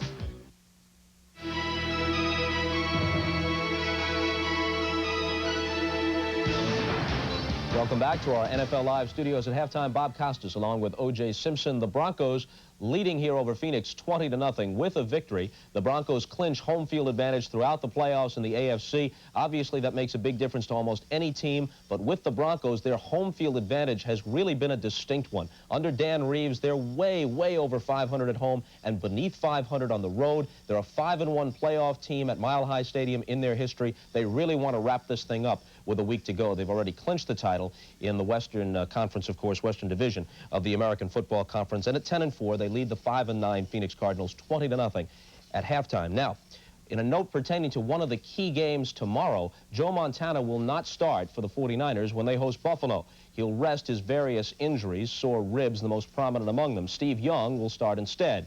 Now, O.J., your thoughts on the 49ers? I know you've got a piece on them tomorrow pertaining to their owner, Edward DeBartolo. Well, on the surface, this may appear to be good news for 49er fans. They won't have to go against Joe Montana, maybe the best quarterback in football today, who's having a career year. But this may not be the good news that they think it is. Normally, once a team has clinched the playoffs, especially once they clinch home field advantage, the team could get flat. You've seen it happen to Denver the last couple of weeks. The 49ers are a team with a complete roster. They have some great players who are in backup positions, like Steve Young and Terrence Flagler. And believe me, those guys won't be flat. They haven't had a chance to play much this year, and they want to show what they can do. So they're an excellent team with or without Joe Montana, and emotionally, this may work against the Buffalo Bills. All right, Juice. Earlier today, the Giants took a half-game lead in the NFC East with a 15-0 win over the Cowboys, who fall to 1-14. Some of the highlights from this one: very cold day at the Meadowlands. Bill Parcells with his quarterback Phil Simms, and here's Simms in action in the second quarter. Plenty of time. He'll hit Lee Roussan over the middle. The pickup is 39 yards. It leads to Bjorn Nitmo's third field goal of the half and a 9-0 Giant lead. Lawrence Taylor, with the sore ankle, played almost the entire game and was in pretty good form. Here he combines with Carl Banks to sack Troy Aikman in the third quarter. Big day for the seemingly ancient O.J. Anderson, 25 carries, 91 yards, including this 1-yard scoring run on a 4th and goal in the third quarter. The Cowboys thought they were in it. They had 1st and goal at the 1. The Giants stopped them 4 straight times, including Banks wrapping up Paul Palmer here. And Parcells exults on the sidelines. Afterwards, he was asked if his defense has started to rise to the occasion every time the other team has 1st and goal. Remember, they did it last week against the Broncos. Well, sure, and they're more than starting to. They're expecting to on that goal line now. They're expecting to. What'd I tell them? No, get the guy with the ball. Expert advice from Parcells. The Giants now wait to see how Philadelphia fares on Monday night in New Orleans. The two teams came into the weekend in a first-place tie, with the Eagles holding the tiebreaker thanks to their season sweep head-to-head against the Giants. New York is assured in any case now of at least a wild-card berth. In the AFC, the Chiefs are involved in a scramble for the 2 wildcard spots. Tomorrow, they face the Chargers, which will provide an interesting chance to compare 2 generations of NFL players. San Diego rookie Courtney Hall is rated by many experts as next in the line of great centers. That includes the likes of Jim Ringo, Jim Otto, Dwight Stevenson, and, of course, former Steeler Mike Webster, who now anchors the Chiefs' young offensive line, young other than Webster himself. Gail Gardner has the story of the elder statesman and the young prodigy. Gail? August 5th, 1989, Canton, Ohio. Terry Bradshaw inducted into the Pro Football Hall of Fame. What I wouldn't give right now to put my hands under Mike Webster's butt just one more time. Thank you, Mike. Mike Webster, his hard work and dedication are legendary.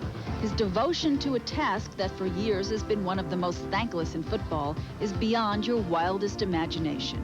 Webster will also head to the Hall of Fame someday, carrying his 4 Steelers Super Bowl rings with him, and the knowledge that his last hurrah in Kansas City is not a quiet one. Meanwhile, in San Diego, the torch is being passed to another number 53, Chargers rookie Courtney Hall, who spearheads a new generation of centers. Like Webster, he is undersized, but his talent and will have brought him immediate attention. At 21 years of age, Courtney Hall is the youngest player here in San Diego. In fact, he's the youngest player in the NFL. At 37, the Chiefs' Mike Webster is one of the oldest, a career just beginning and one in its twilight, in a center position that has changed and expanded with the increased complexity of the game.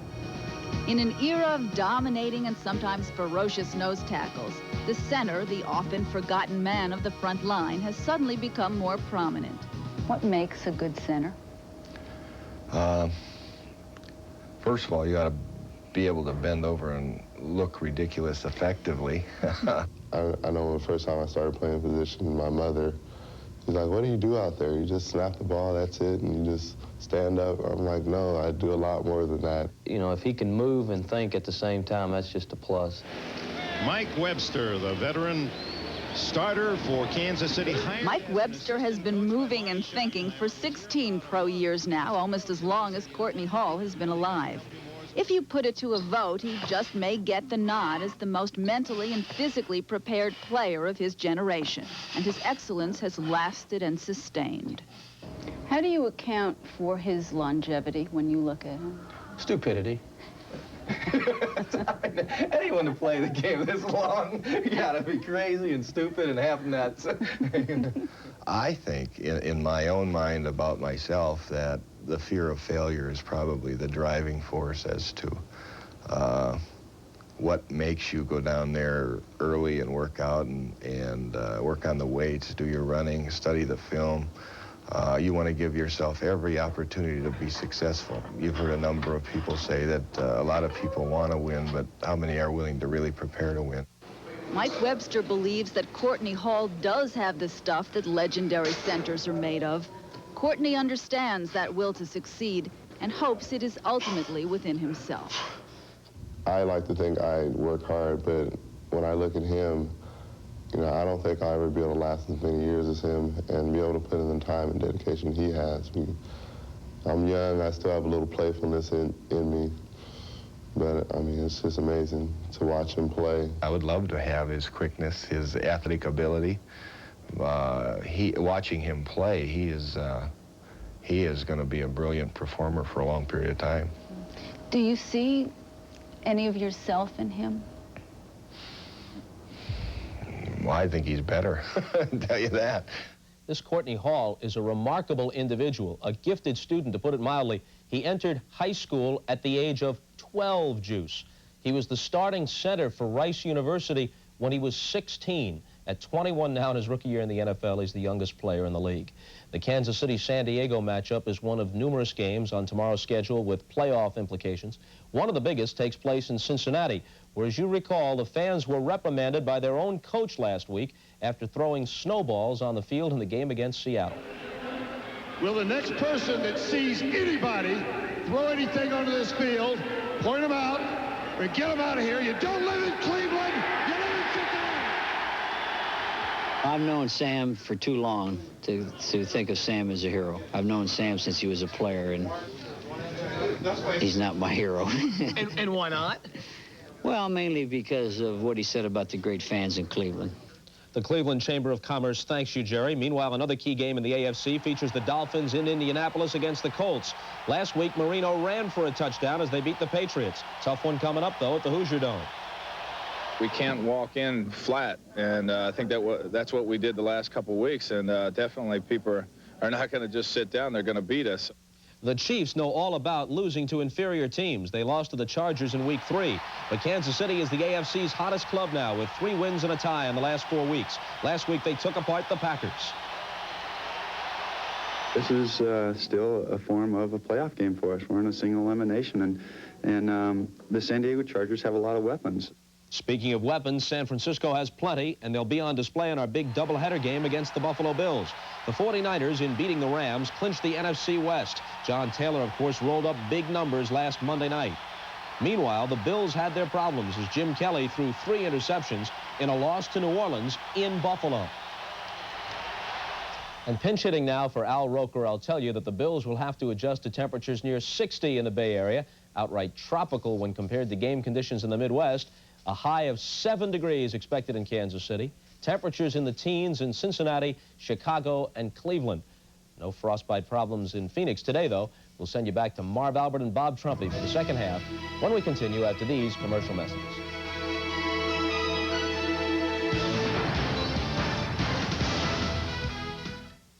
Tonight, what do you get the Golden Girls for Christmas? Dorothy said you'd like something crotchless. Then Empty Nest gets a humbug surprise. Follow along your own time. You got doctoring to do. Then an all-new Bob Hope Christmas with Barbara Eden, the Judds, and a special tribute to John Wayne. Bob Hope's Christmas show from Hawaii after the comedies tonight. He's ruthless and cunning. Get him out of my sight. Daddy! And threatens a town by taking a child hostage. Where's the little girl? It doesn't work like that. Now a desperado must save the town, a girl, and the woman he loves. Does it really matter that much to you? Someone's got to. An all-new Desperado. Badland Justice Sunday. Monday, Keisha Knight Pulliam is a time traveler. King Arthur's court. Keisha Knight Pulliam's a powerful wizard. I'll knock your socks off. Keisha is a knight of the round table. And Keisha is shaking up old Camelot in a magical holiday special for the whole family. A Connecticut Yankee in King Arthur's court. Monday at 8, 7 Central and nothing.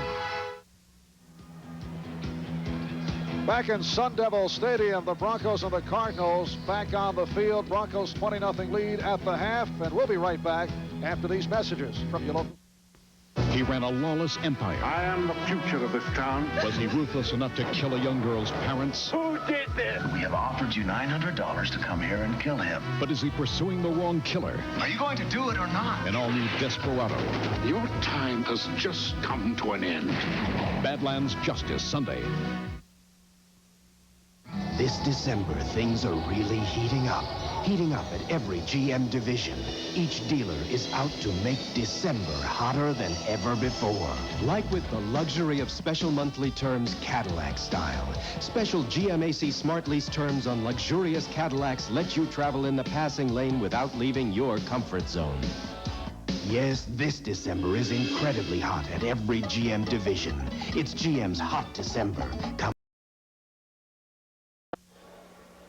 Welcome back to the Valley of the Sun. Tempe, Arizona, just outside of Phoenix. Marv Albert, Bob Trumpy checking out the halftime statistics, which are all Denver Broncos. Yeah, no question about the 2 first downs. They get 58 total yards, 38 passing, and 25 of it came on the 1 pass completion to Novacek, the tight end. So this game has been totally dominated by the Denver Broncos, even with the 2 turnovers. Denver with a 20-0 lead. A victory would clinch home field advantage throughout the AFC playoffs. Al Del Greco getting set to kick off for the Cardinals. Certainly a strong candidate for AFC Coach of the Year honors. Dan Reeves. I don't know if there's even a close second. Well, I Marty think Schottenheimer is Don a candidate. Shula. Wait a second, Bob. A lot of candidates out there. Not like what this guy did. Not what he did. I don't know. I think it's a tough race to call. Second half underway. And Ken Bell on the kickoff return. And a penalty marker down as Bell gets out to the 19-yard line. Ron Wolfley made the stop on Bell. There's Dale Hamer, the referee.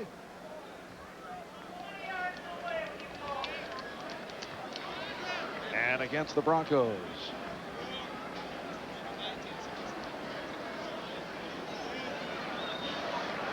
Illegal block. Number 55 on the return. Penalized half the distance to the goal. First down. And that is Rick Dennison called for that illegal block. Well, the Cardinals, in 9 possessions during the first half, forced to punt 7 times. 2 first downs. Very, very inept. Not totally Tim Rosenbaugh's problem, but this offense has not generated a lot of things throughout the season. Very evident today, too. Denver first down from the 10. Back to the ground for Humphrey, who had a spectacular first half. Carl Carter, the right corner, made the stop. Humphrey now 17 carries, 99 yards. Denver Broncos doing it on a fumble recovery by Carl Mecklenburg. Took it in from 23 yards away. Touchdown pass from Elway to Sewell. And a couple of field goals by Treadwell. 7 offensive possessions there in the first half. Any coach would like to have 7 offensive possessions. You'll score on a few. Yes, first down at the 20. And Bratton picks up short yardage. Eric Hill, the middle linebacker, made the stop. The Broncos have Keith Kartz at center, Jim Juriga, Doug Weidel at the guards, Ken Lanier, and Gerald Perry are at the tackles. That's one of the reasons why I like Dan Reeves as the coach of the year. The guys you just named, really only Ken Lanier last year had any extensive playing time as a starter. Reeves said, we're going with bigger guys, we're going with younger guys, and we're leaving them in there. Denver 2nd and 7 at the 23. Humphrey. And he's hammered across the 25 by Harvey. Well, the linebackers have played well. The tandem of Anthony Bell, Eric Hill, Ken Harvey. Harvey with that hard hit on Humphrey. All relatively young, too. Going to be here for a lot of years. Guys you can certainly build your defense around. They're all 3 big enough that you can make one of them a pass rusher the way Lawrence Taylor is used. One of the strengths of this team, this Phoenix Cardinal team. 3rd down 4 at the 26. Humphrey 102 yards for the day. His 5th 100-yard rushing game. And this is rookie season. Elway with lots of time. Oh, beautiful cut. That's by Michael Young, a one-handed grab. And he went for 29 on the reception. Great job, too, by Elway reading that pattern. Now, one of the cardinal sins of a receiver is don't break on top of a defensive back. But he does. And Elway puts the perfect touch on it. Watch that right hand. Bring it back. Tuck it in. Outstanding. There's a highlight. That'll be shown a few times. First catch of the day, 20th of the season for the 5-year man out of UCLA. A Plan B free agent from the LA Rams, Michael Young. And Vance Johnson with his 7th reception. Bumped out by the left corner, Cedric Mack. So the Broncos on the move once again with 3 minutes gone by in this 3rd quarter. Broncos, even though they're leading 20-0, still staying with their basic game plan. Have not gone to just giving it to Bobby Humphrey on every play. They're a quiet, sedate crowd here in Sun Devil Stadium. Quiet and sedate. How about 2nd down and 4? I meant to say quiet and sedated. Oh, sedated? Yes. I'm now getting personal with the fans. And a large gathering from Denver, and even they have been on the quiet side. The Broncos jumping to that 20-0 lead. Cardinal players were talking before the game that they were actually looking for more support from the Denver Broncos, but they said they wouldn't mind that at all as long as the crowd shows up. That has not been the case this season. 3rd down and 3, and a nice catch made by Steve Sewell close to the marker. Lonnie Young, the free safety, up to make the stop. Real versatile kid. Can be a running back for you. Can also be a wide receiver for you. You can see some of the Bronco fans. This is a big vacation spot for those people who live in Colorado. To get away from the feet of snow, they come down here to the Arizona desert. Bronco Mania, Storms, Phoenix. There's a lot of orange shirts, you're right. First down at the 33-yard line.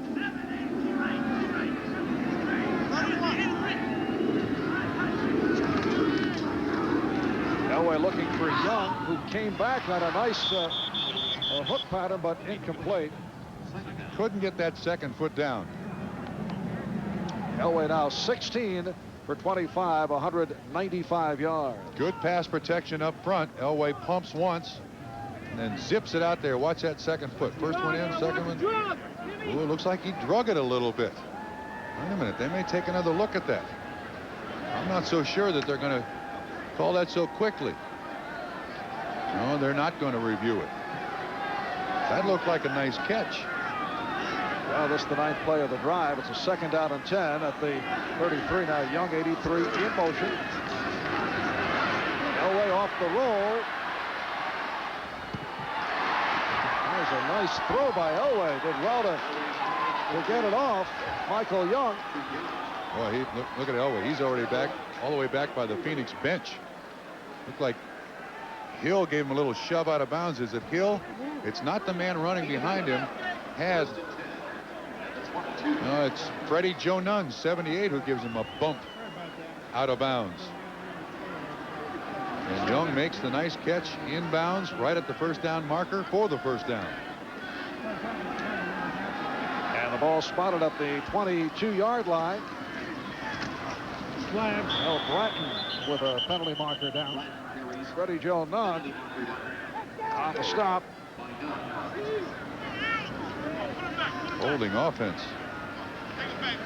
I'm going to pray here it's not Gerald Perry. Anybody else in the offensive line, not Gerald Perry.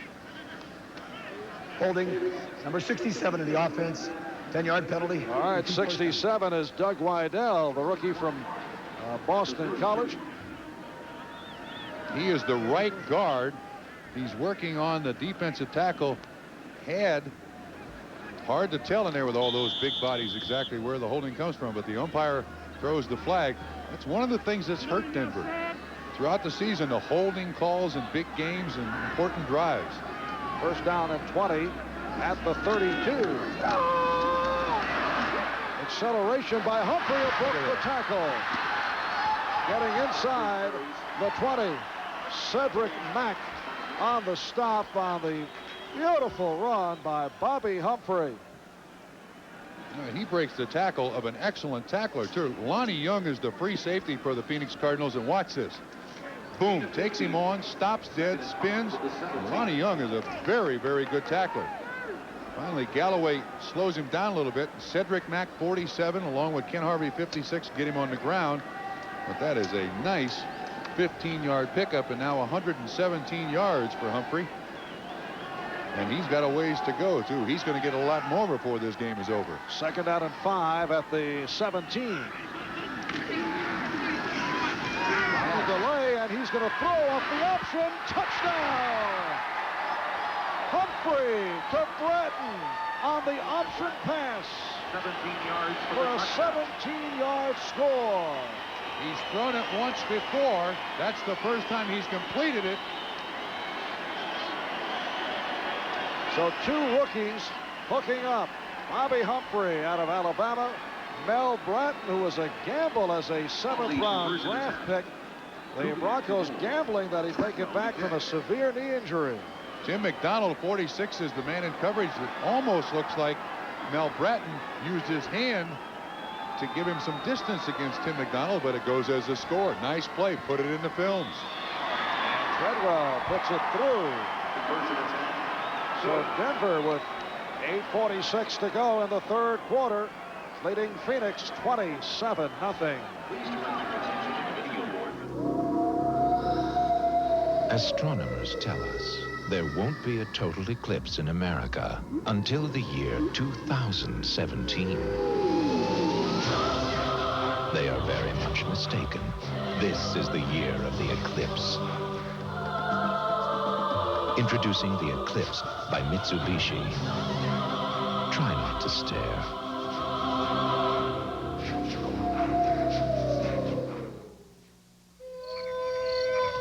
So, did you break him, Raj? Break him? I own him. That horse and I are one. We achieved a special kind of oneness. Man and beast. Speaking the same language. What's that mean? Means they'll be talking again tomorrow.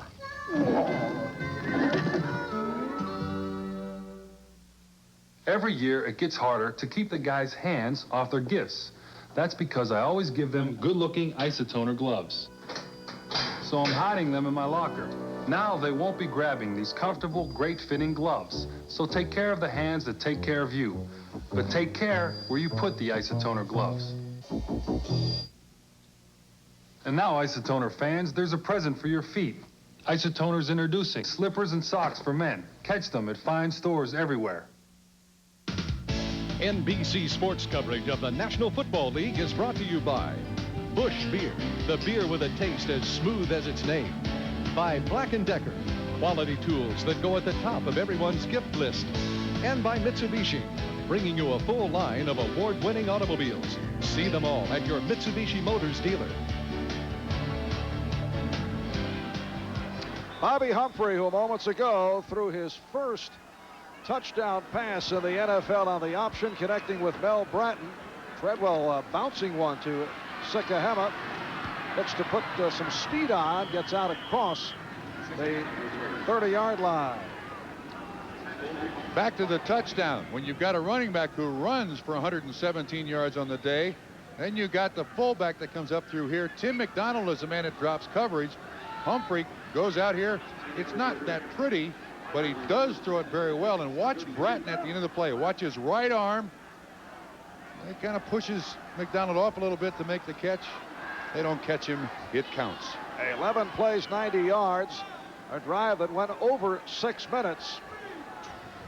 And Denver with a 27-0 lead. Hogaboom, who came on for the rookie Rosenbaugh, able to complete to Roy Green. Darren Carrington on the stop, and a first down for the Cardinals.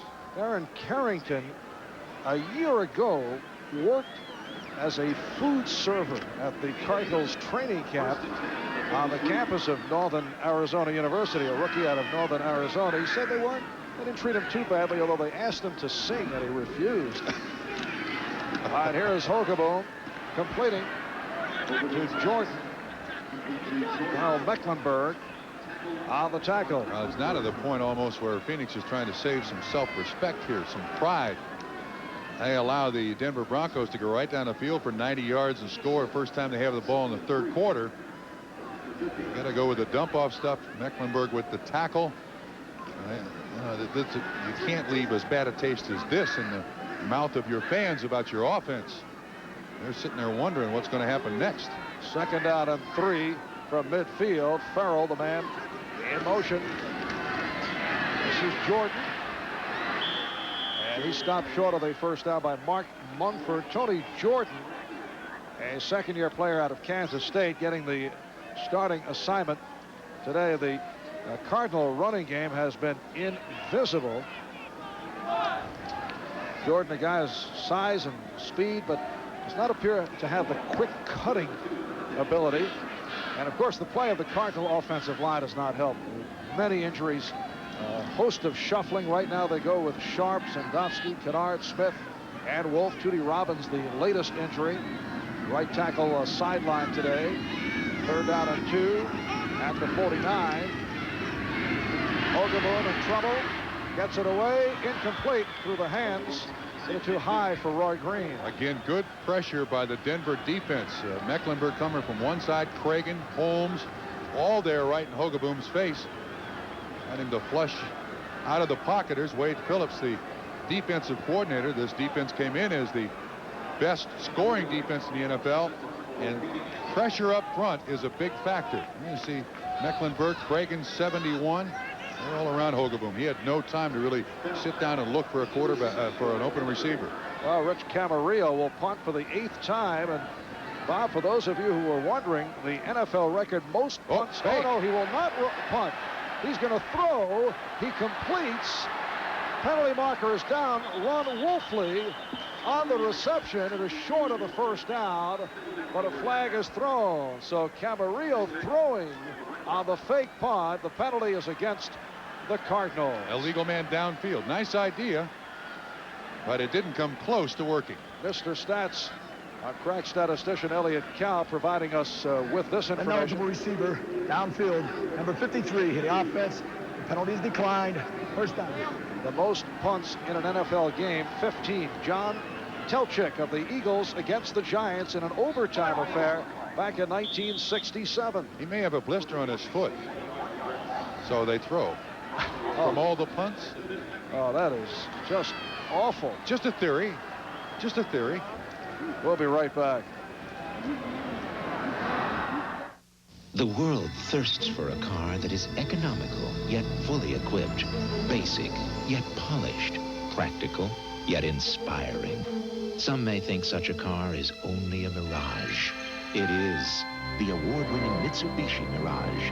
Buy the special edition Mirage EXE and get air conditioning and AM/FM stereo cassette at no extra charge. Save over $1,000.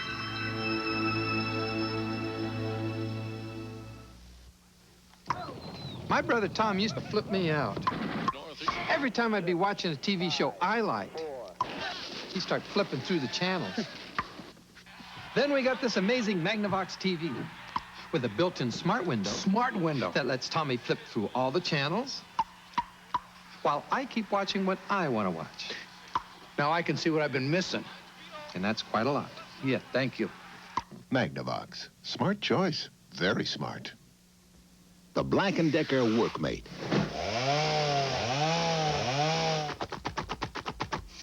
About all it can't help you do is clean up. But at least it gets out of your way. The Black & Decker Workmate. One airline works harder than any other to make sure that a good landing not only means getting you there on time, but landing your bag in your hand on time as well. United. Come fly the friendly skies. Ladies and gentlemen, you are cordially invited to a glorious Yuletide celebration. Starring Olivia Newton-John, Vic Damone, Diane Carroll, James Galway, and many more. Join the First family for their first Christmas in Washington, Monday. Well, a moment ago, before we mercifully went to commercial, Bob going to the B material regarding punter Rich Camarillo. It is a first out at midfield as Denver takes over. Humphrey trying to stiff arm his way. 6:19 remaining in the third quarter. Marv Albert with Bob Trumpy from Tempe, Arizona, Sun Devil Stadium, with the Denver Broncos leading the Phoenix Cardinals by the score of 27-0. Marv, I think at this point, Dan Reeves' major concern, along with the rest of the Denver Broncos, is making sure that someone does not get hurt, and get hurt to the point where it cost him a few weeks in the playoffs. That's Joe Wolf, the offensive tackle. Excuse me, Jim Waller, who the defensive tackle, who was hurt, limping off there with a bad knee.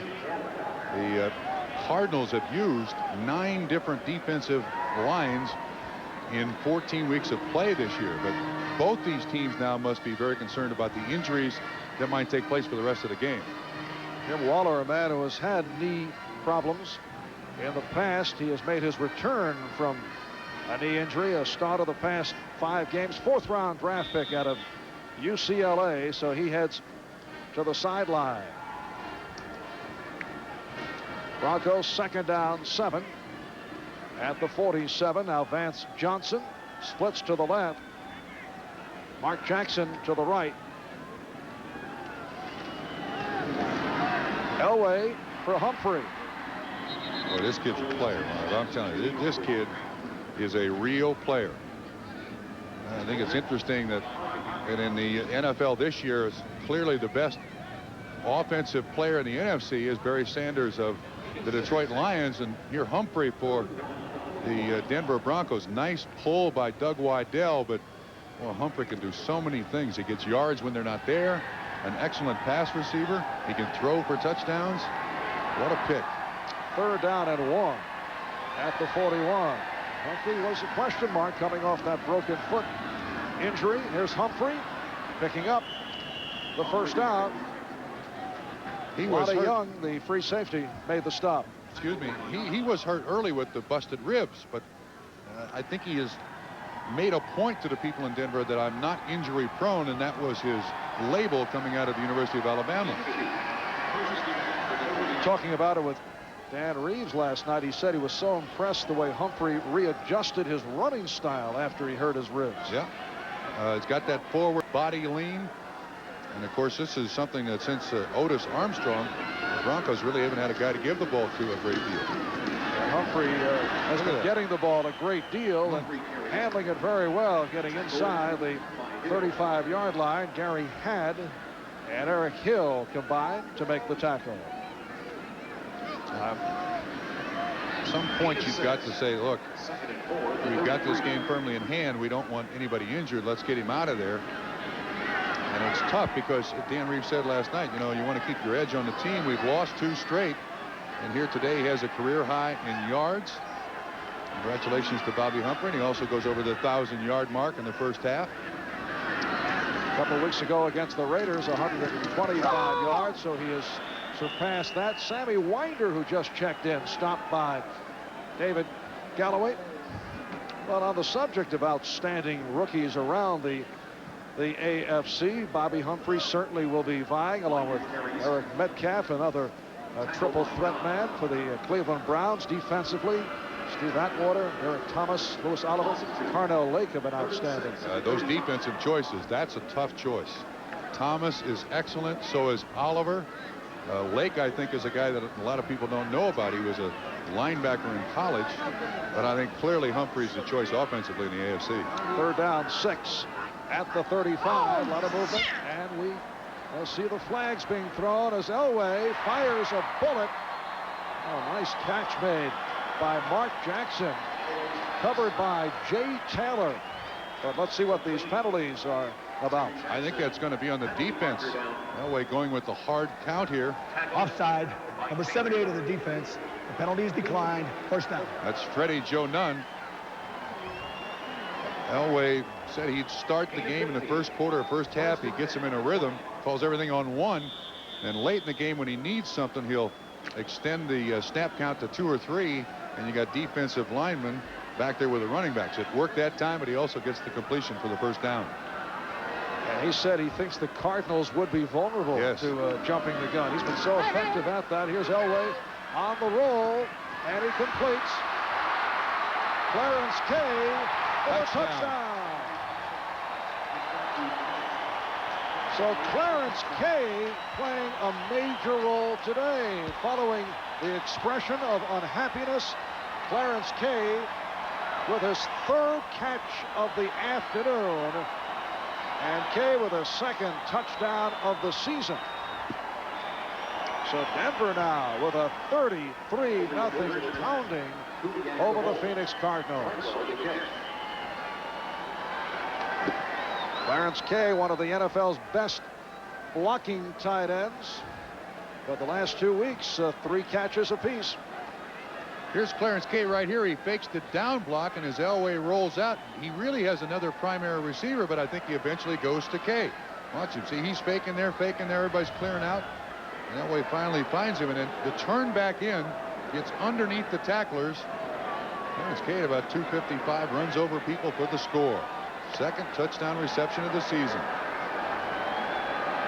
After further review, the play stands. Touchdown. I think they were looking at whether or not his knee was down before he got to the goal line, but they're going to give him the score.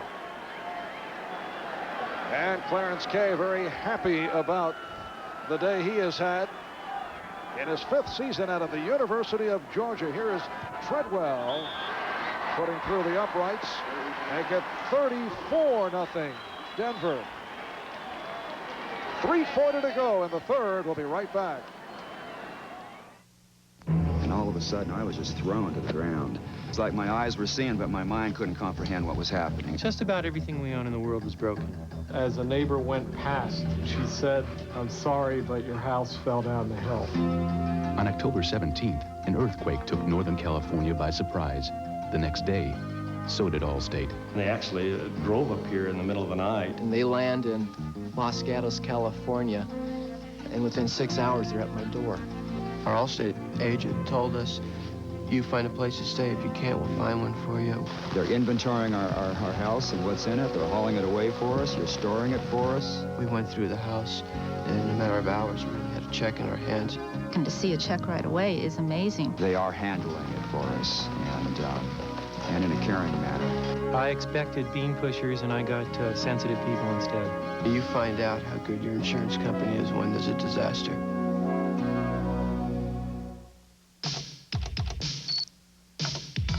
The writers of Motor Trend magazine road tested a lot of cars before the Mitsubishi Galant. They road tested a lot of cars after it. But no other car was so well conceived, so well crafted, so thoroughly satisfying to drive. And that is why they marked the occasion in the most significant way they could. They named the Mitsubishi Galant Motor Trend Import Car of the Year.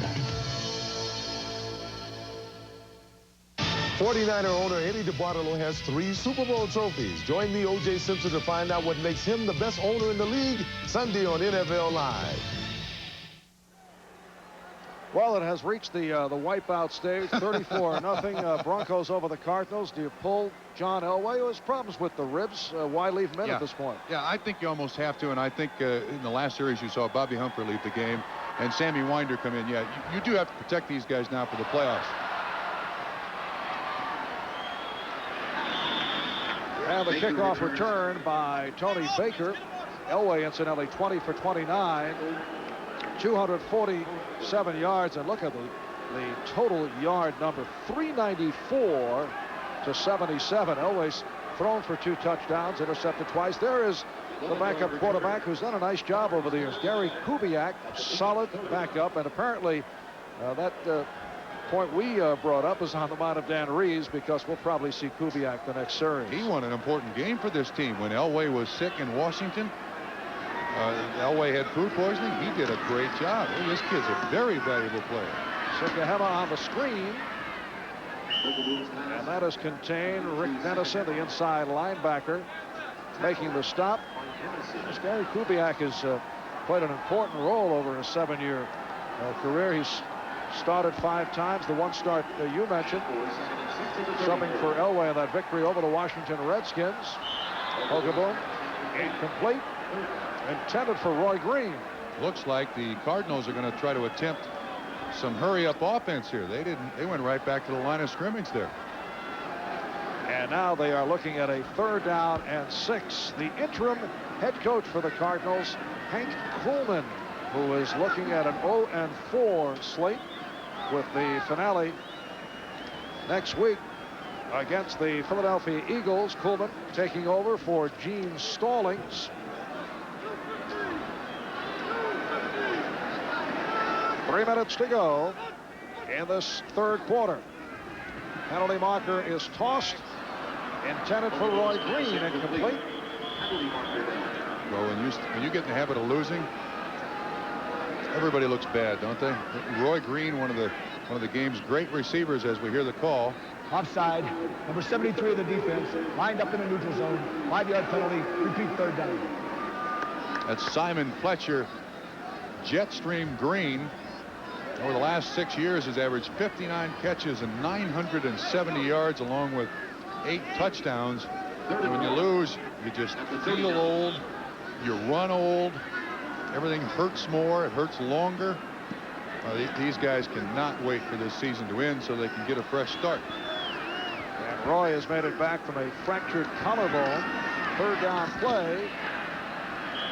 And it is the tight end, Robert Ewald, on the reception. So a rare 1st down for the Phoenix Cardinals. Yeah. The fans respond. They like a 1st down. There hasn't been a lot in Sun Devil Stadium that these fans have liked, including the price of the tickets, the temperature on that side of the stadium. Sometimes it gets up to 130 degrees over there watching a game early in the season. So, well, there's a positive point, Bob. Oh, penalty marker down. A hard hit on Darrell Usher from Kip Carrington. And another flag is thrown. Holding defense, that may be Darren Carrington, who is the man underneath. Holding, number 29 in the defense. 5-yard penalty, first down.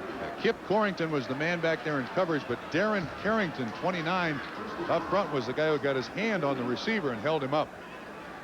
First and 10. First and 10. And there's Carrington, the 5th-round pick from the University of Northern Arizona. So a first down at the 49-yard line. And Hogeboom has a deflected. Penalty marker is back behind the line of scrimmage. The pass intended for Darrell Usher. Tyrone Braxton, number 34. Holding offense. I'm going to ask Mr. Stats here, Elliot Kalb. I don't remember if the Phoenix Cardinals have in fact been across the 50-yard line more than once today. I think Novacek's catch. Holding, number 45 in the offense. 10-yard penalty, still first down. And on Mike's statistical request by Bob. He'll get it. Putting the pressure on Mr. Stats. He'll get it. But unbelievable. I think Novacek had one catch across the 50, and I don't remember them going across the 50-yard line again. Watch the penalty once again. It's the running back holding on to Michael Brooks, the linebacker. Elliott said give him 20, 25 minutes. He'll have it for you. No. He's got it. He's got it. Off the 1st and 20, Green on the reception. And they are across the 50.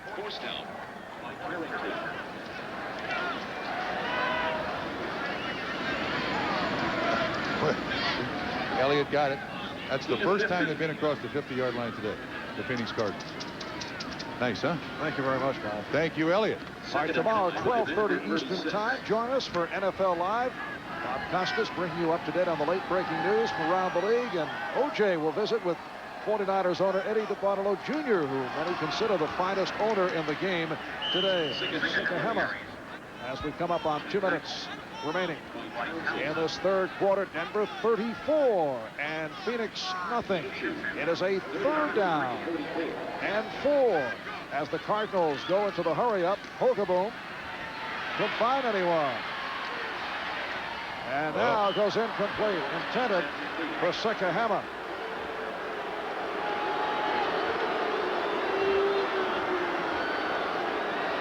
Well, there's certainly been nothing for anybody on the team, in the city, in the stands, if you're a Phoenix Cardinal fan, to cheer about today. Very, very little on the positive side for the Phoenix Cardinals. This a game that saw the rookie from Washington State, Tim Rosenball, get the starting nod. He was lifted early in the 2nd quarter. He was 2 for 8 at 14 yards, and Gary Hogeboom came on. There's Rosenball. It's a 4th down and 3, and Hogeboom going for it, has it with Sikahema. So he has the first down. Sikahema stopped by the free safety Steve Atwater. That's a 14-yard pickup. Well, so far, their deepest penetration against the Denver Broncos. And again, the Cardinals go right back to the line of scrimmage for offense. No huddle. First down at the 31. Hogeboom got the time, but threw it off the mark, intended for Jay Novacek. It'll be a 2nd and 10 at the 31. Cardinals averaging only 41,000 in attendance. This the biggest crowd of the season, although we have not received the official total. And foremost on the minds of the Phoenix Cardinals, the hunt for the new head coach. And General Manager Larry Wilson says he wants that in place by January. Among the leading candidates, you've been reading about Steve Spurrier, who has been offered the job by the University of Florida. Hogeboom almost picked off. Wyman Henderson had a crack at it. The pass intended for Roy Green. Spurrier has told the Cardinals that he will discuss the situation with them before reaching a decision. He may come to Phoenix within the next few days. He's been here. He's already discussed it with Larry Wilson. And Duke University has also offered a renegotiated contract. Atlanta also reportedly interested in Spurrier, and he says he'll decide after Duke plays Texas Tech in the All-American Bowl at the end of December. People wondering if Hank Pullman, the interim coach, is on the list of general manager Larry Wilson. It does not seem that that is likely. Oh. Hogeman lost it. Fletcher took it right out of his hand, Marv.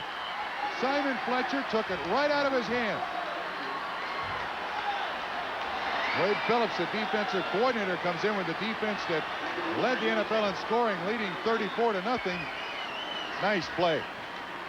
Hogeboom takes that ball back, and when his arm goes forward, there is no football, and Simon Fletcher is on it. Timeout is taken. We'll be back in a moment.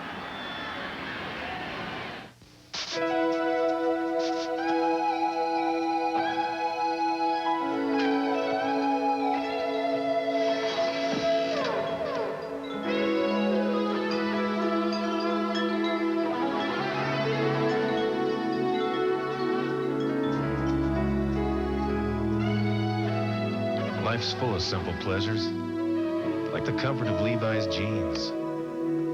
Or had you forgotten? Hello? Joan, where are you? Almost there. Give your family on-the-road safety and convenience with a Radio Shack mobile phone. Now just $399. You save $300. Well, a built-in speaker lets me hear and talk to you and keep my hands on the wheel. That's great. I'll call you back. My car's stalling. A 30-number memory gives you instant auto dial, and you'll feel more secure knowing help is just a phone call away. Radio Shack's mobile phone. Easy to install and only $399 at Radio Shack, the technology store. It began as a game. It turned into a battle. And now, it's out of control.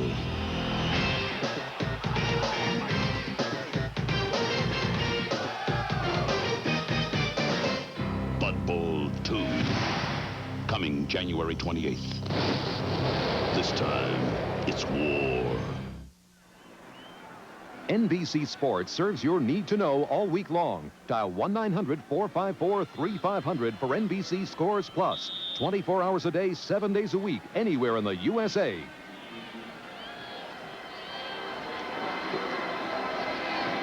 Watch this play by Simon Fletcher once again on the outside on Joe Wolf. Knocks it right out of Hogeboom's hand. And it's recovered by the Denver Broncos. It's underneath Fletcher. I don't know who got the recovery, but Denver ball.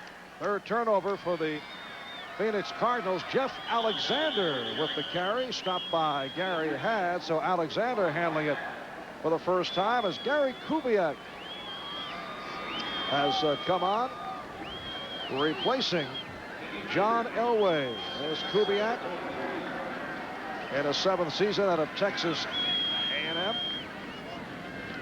He has been an excellent backup, a touch passer, has a quick release.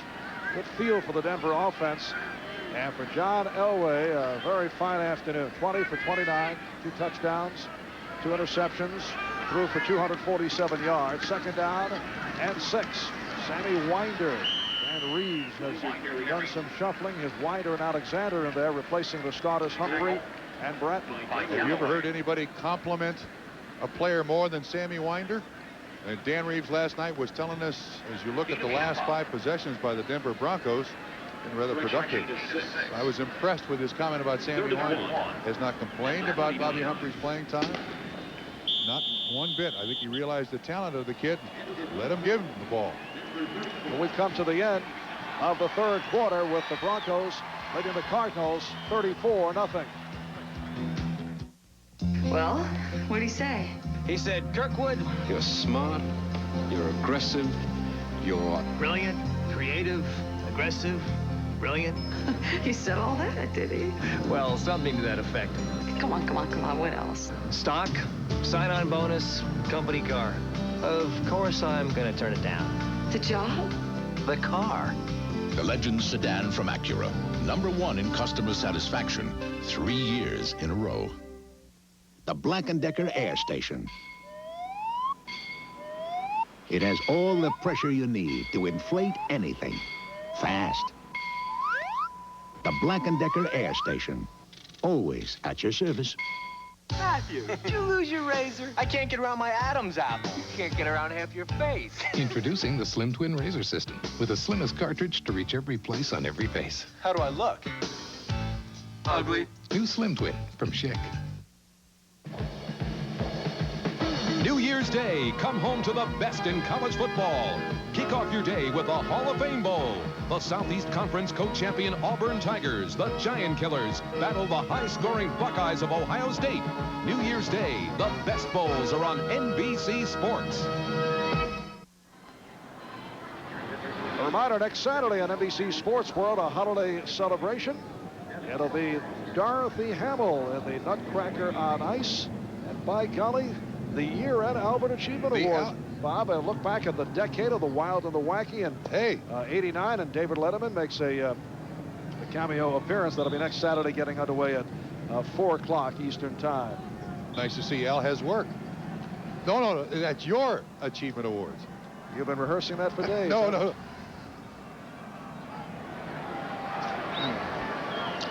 It is a 3rd and 1 at the 49. Sammy Winder gets the call. Could have been Steve also. Yes, it could. Or a family affair. Jim McDonald making the stop as Winder goes for the first down. Crowd filing out here as we open up in the 4th quarter. It is a season high in attendance, 56,071. As you see, season ticket sales have dipped from 88 to 89. Yeah, that's at an average ticket price in Sun Devil Stadium of $35 a ticket. That's a fine seat. That one is not 35. Yes. First down at midfield. Marv Albert, Bob Trumpy from Sun Devil Stadium in Tempe. Well, the cut made by Winder, Anthony Bell, able to trip him up. Sammy Winder, an 8-year man out of Southern Mississippi. He's accounted for over 5,000 yards on the ground, second leading rusher in Bronco history behind Floyd Little. It's a spectacular setting here between the mountains in Tempe, Arizona, just southeast of Phoenix. You know, you're just talking about the price of the tickets here for Phoenix games. I would be willing to bet that that price is going to be substantially reduced next year, because Phoenix, very difficult to win fans to begin with, almost impossible to win them back, and that's what Phoenix has to do. They're not happy with the team, and they're not happy with how much it costs to come and watch this team. Major changes have to happen for this franchise to really succeed down here. Vance Johnson on that reception. Well, tomorrow, big day of football on NBC. It starts with Bob and OJ in the studio, along with the Insiders. A double dose of the Insiders this weekend. 12:30 Eastern Time as you check out the lineup. 3rd down and 3 at the 42. A minute and a half gone by in this 4th quarter, and the Broncos in front of the Cardinals, 34-0. Kubiak again going to Johnson. Hit down by Cedric Mack. He caught it, but he is very, very close. 9 catches, 51 yards for Johnson. One of the spirit of this holiday season. We asked Denver head coach Dan Reeves what he would like for Christmas, and here's Dan's Christmas wish list. Number 3, of course, was without asking his wife. Yeah, in what order, I wonder, are these requests being made? Well, he's got the home field playoff advantage in a 5-game win streak as a Super Bowl championship. And then we'll have to talk to his wife about the 1 month on the deserted island. It is a first down at the Phoenix 39. And Winder again getting the call. Harvey and Hill combined on the stop. We also asked the same question of interim head coach Hank Kuhlman, and he came up with only one Christmas wish, a modest one, but it appears that his last chance will be next Sunday against the Philadelphia Eagles. Well, that's Christmas. Yes. So that's his last chance, is a touchdown Tupa. Everybody has their own individual list here. Tom Tupa, the second-year man from Ohio State, a backup quarterback for the Phoenix Cardinals. 2nd down and 8. And the completion to Steve Sewell, who was met by Michael Zordich. Now, Marlon, I find it remarkable that this is the 15th game of the season today, and 2 teams played today, or there were 2 games today, and there are only 3 teams guaranteed a position in the playoffs. San Francisco, Denver, and the Giants won that opportunity this afternoon in Giant Stadium. 3 teams out of 28, and only 3 are a cinch for the playoffs. With the Giants defeating Dallas earlier today, they clinched at least the wild card in the playoffs. 3rd down and 4, and now the Broncos pick up the 1st down on the completion to Mark Jackson, hit by Cedric Mack and Michael Zordich. So Denver continuing the drive with 11 minutes remaining in this 4th quarter, and the Broncos now have a 1st down at the 23. They lead by the score of 34-0. 2 field goals for Treadwell from 38, 33. 2 touchdown passes thrown by Elway. A touchdown on the halfback option thrown by Humphrey. And Mecklenburg on a recovery of a fumble and ran it in for 23 yards for the 34 points. Broncos 1st down at the 23. Here's Winder. And a short pickup for Sammy Winder. Well, a moment ago we were talking about the playoff picture with a lot of teams alive as we are in the next to last weekend of the regular season. These are clubs that control their own destiny. 10 AFC clubs are still alive for the wild card. The Giants clinching the wild card today. They could win the NFC East with another victory and a Philadelphia loss. Get back to that in a moment. 2nd down and 7 at the 20. Going to the outside is Alexander, and he's hit down by Freddie Joe Nunn. Now these are clubs that need help. They cannot do it by themselves, and this is where it gets very complicated. Yeah, I have no idea all of the various ways that this can be worked out, but tomorrow a lot of it will be settled. But still, 3 of 28 are in the playoffs. That we know for sure. Only 8 are out. San Francisco, Denver, and the Giants are in. 3rd down 4 at the 17. And off the draw, Winder was stopped. Harvey and Had combining on the tackle. Now for the Broncos, this game started out very, very slowly.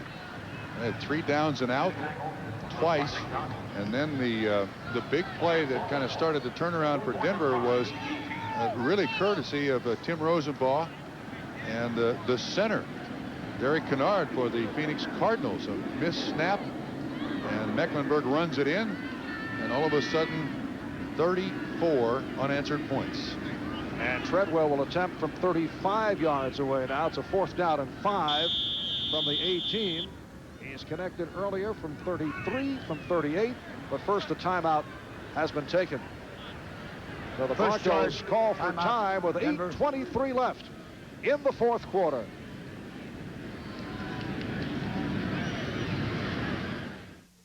Tonight, Bob Hope's Christmas in Hawaii. You'll find me neatly gift-wrapped under the tree. With Barbara Eaton, the judge, and a special tribute to John Wayne. Bob Hope's Christmas from Hawaii. This graph shows that your car can drive better with Texaco's System 3 gasoline. In the BMW test, ordinary gasoline built up valve deposits, but System 3 actually took them away. Tank after tank, valves got cleaner and cleaner. As for performance,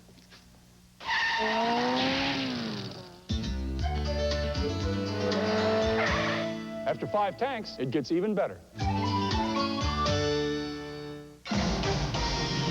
For a bear of a thirst, I reach for it first. I can drink a lot more, and it settles the score. 4 fingers, number 7, the taste is pure heaven. It's the drink of the moon. It's playing altitude. It moves Louis' lips. It shakes Eric's hips.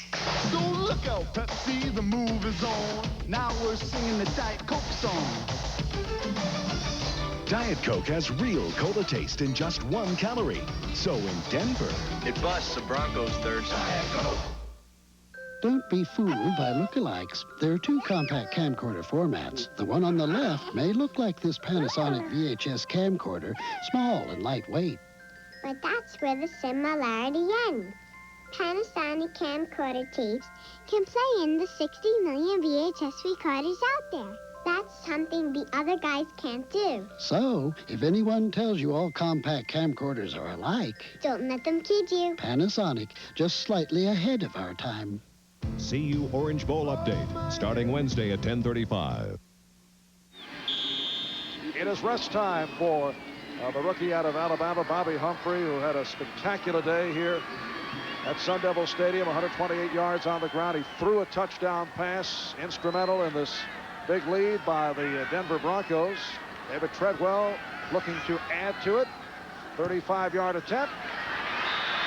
And make it 3 for 3 for Treadwell. So the Broncos extend the lead. It is 37-0. Denver over Phoenix.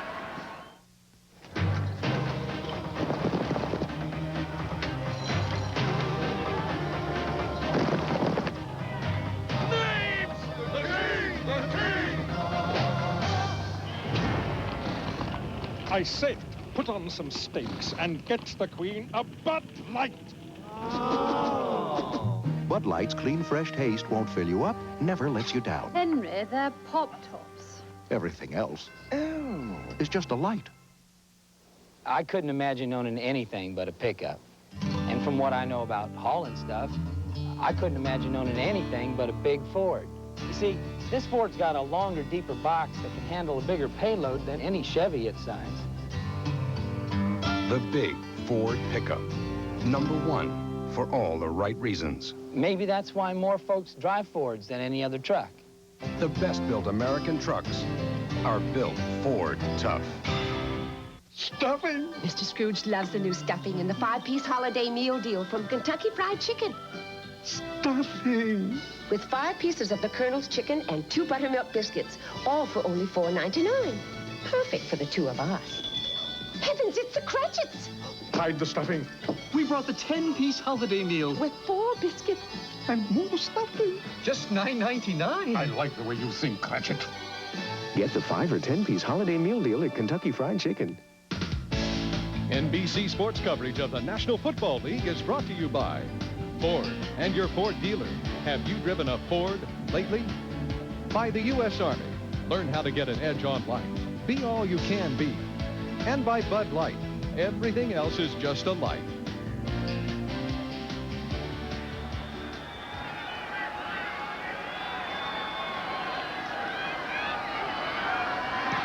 The kickoff by David Treadwell. A short kick played by Darrell Usher. Gets out to the 25-yard line. The Broncos with a 37-0 lead on the Cardinals. So the Cardinals back to the offense. A reminder tonight, right here on NBC, Bob Hope introduces the 1989 AP All-America College football team.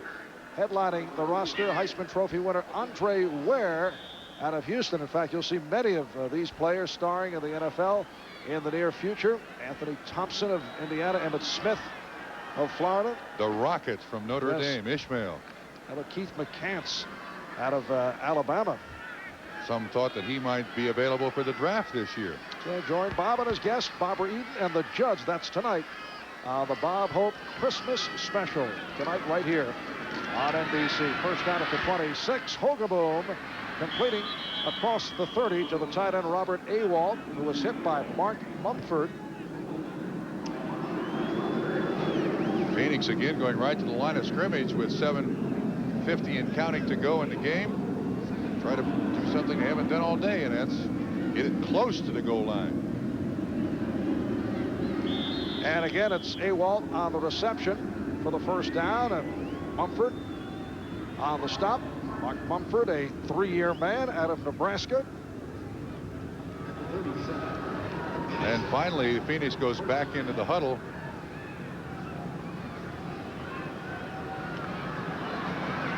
So the clock running down, 7:20 remaining in this fourth quarter. All Denver, 37-0 over the Cardinals.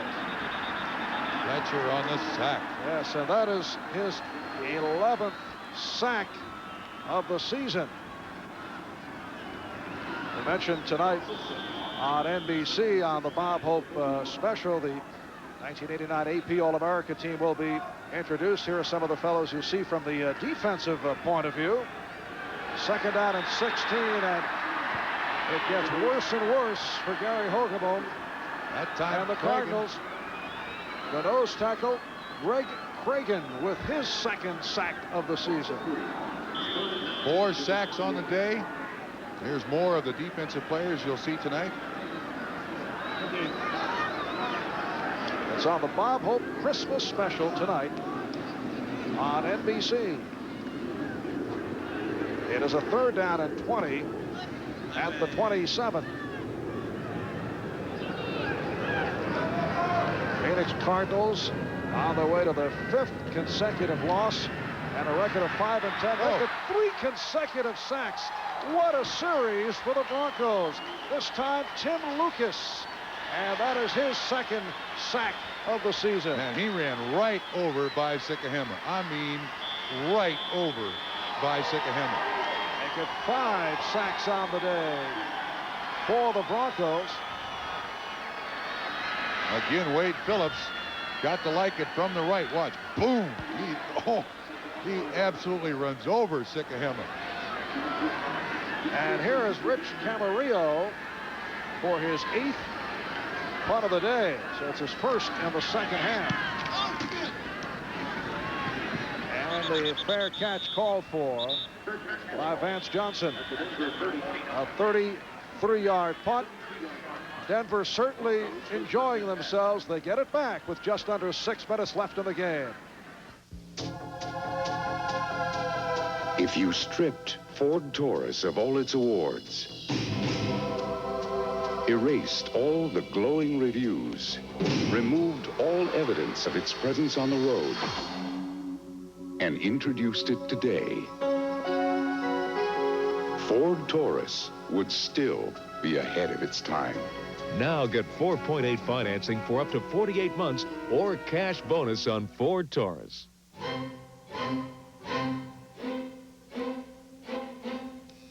Some people see shaving as something you do for 3 minutes a day. At Braun, we see it as something you do for a lifetime. And we think you should make the best of it. The Braun Shaver, with its 3 shaving positions. Designed for those who choose to make a virtue out of necessity. Braun, the world's #1 selling foil shaver. It's 32 degrees. And Jan Trumpeter is learning all about her antifreeze. The hard way. Why is this happening to me? Don't push your luck. Guarantee it with Advanced Formula Prestone.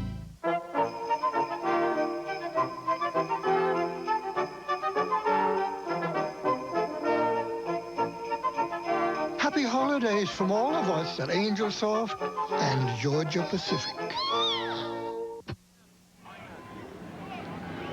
Well, the rookie quarterback, Tim Rosenbaugh, warming up on the sideline, and apparently he will be reinserted. Start of the game, 2 for 8, only 14 yards, then pulled in favor of Gary Hogaboom. This is almost cruel. They tell him yesterday morning he's going to start. He's all pumped up. He goes in, he's 2 for 8 for 14 yards. And Tom Tupa, his dance card was not filled today. He's a wallflower. First by Sammy Winder for a Denver first down. Gary had Michael Zordich on the stop. So Denver with a 37-0 lead, and they continue to drive.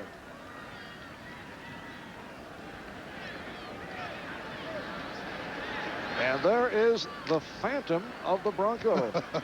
Yes, a very confused young man, Bob. Well, he's seen his Denver Broncos turn it around from the disappointing 8-8 season last year. That road record should also reflect 0-3 in Super Bowl competition on neutral grounds. Jeff Alexander stopped by Ken Harvey, but the Denver Broncos, with the victory here today, will clinch home field advantage throughout the playoffs, which is so significant. Oh, yeah, especially for a place like Mile High Stadium. A tremendous home field crowd. That place just rocks when Denver begins to get things going. And then your opponent always has to face the possibility of bad weather. Lots of snow. You don't know what's going to happen up there in Denver in January. So as long as Denver keeps winning in the playoffs, their next road game may be New Orleans. Well, although the Giants handled that snow last week in the 14-7 victory over the Broncos, Sammy Winder stopped by Gary Head. Broncos coming into today had lost 2 straight, lost to the Raiders, lost to the Giants, but you can certainly go with the theory that the game was so important for the Raiders and the Giants. As for Denver, they certainly don't want to relax, but they could in that situation. Yeah, Wade Phillips, so you're looking at Dan Reeves, but Wade Phillips said last night his dad was in Denver to watch the game last week. And he kept telling him before the game, he said, you know, son, you only need to win 1 of these last 3 for the home field advantage. And Wade said, yeah, I know, Dad. And but Wade said, but Bum said, wait a minute, you know how difficult it is to win that 1? Well, they got it done today, and they got it done in grand fashion. It is a 3rd down and 6 at the 36. Winder on a sweep. Wydell in front of him. And he has the 1st down. Cedric Mack forced him out of bounds, so Sammy Winder running well. The Denver Broncos have absolutely controlled the line of scrimmage. Their idea, obviously, run to the outside of this defense. And Wydell has pulled a great deal. You see the blocks down. Excellent lead block by Alexander 40. And that really gets the linebacker down on the ground. And then actually Winder picks up 11 yards and doesn't even use Wydell's block. Sammy Winder, 35 yards, 10 carries. Coming on for Bobby Humphrey. As a team, Denver 42 rushes, 187 yards. And it's Winder again able to make the turn and has another 1st down. Carl Wilson cut him off. Last year when the Broncos were 8-8, they just could not establish the running game. Tony Dorsett was the key man in that situation. But this season with the rookie Bobby Humphrey, with the play selection changed somewhat, here's Denver on its way to a record of 11 up and 4 down, and you can see the rushing stats here today. Yeah, that's another reason why I choose Dan Reeves as the coach of the year. Changed almost the entire philosophy of the team. Run, stop the run. Inserted 4 new guys on the offensive line. Changed defensive staff and emphasis. And they're 11 and 4. 2nd down and 1. Alexander not able to pick up the 1st down. Reeves reflecting on last year, discussing it with us last night. In fact, they won 8-8. He said, I don't think we were a bad team, but said we didn't really play hard all the time. He said the telling point last year, the Broncos were blown out 4 times. This season, he loves the consistency of this ball club and likes the fact that they do play hard every game. Well, I think one of the things that Denver was last year was a finesse team. With Elway throwing it, I think this year this is a very, very strong bang him at the line of scrimmage football team, and that gives you a chance to play more consistent football. Well, 2 minutes to go in this 4th quarter. Denver 37 and Phoenix nothing. Anybody who knows anything about 4-wheel drive can tell you about Ford's Touch Drive. It's the standard system on this Ford Ranger, and it lets you go in and out of 4-wheel drive on the fly just by pushing a button on the dash. Ford Ranger, #1 for all the right reasons. So why mess around with some clumsy floor-mounted shift like Chevy has when you can just push a button? The best-built American trucks are built Ford tough. Did you know if you're an MCI, Execunet, or a Sprint Dial 1 customer and your business spends over $50 a month, you could be in the wrong plan. You can save money with the new AT&T Pro Watts, and we're going to make it easy. We're so sure that you'll see the difference, We'll pay to sign you up. We'll pay to switch you over. And if you're not satisfied within 90 days, we'll even pay to switch you back. All you have to do is call us, 1-800-222-0400. New AT&T Pro Watts, another AT&T advantage. Thank you. And so, Mayor, these swiftly flowing currents create energy, which in turn creates power, which in turn brings electric light to every house in the valley. That's very impressive, Calvin. Thank you, sir. But the contract calls for bringing Bud Light to the valley. No wonder we're over budget. Bud Light won't fill you up, never lets you down. Which in turn keeps the Bud Light cold. Everything else is just a light.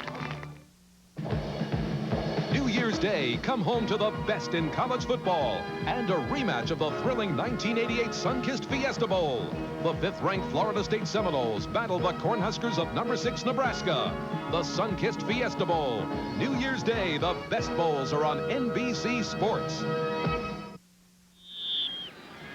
Well, the most valuable player in today's game, sponsored by Budweiser, no question about it, Bobby Humphrey of the Denver Broncos. And Budweiser makes a contribution to the United Way on behalf of all the MVP selected in this weekend's games. Bobby Humphrey with a terrific all-around game. 3rd down and 1. Oh, boy, it's going their way. Kubiak fumbles, picks it up. There's nobody there, falls ahead for a 1st down.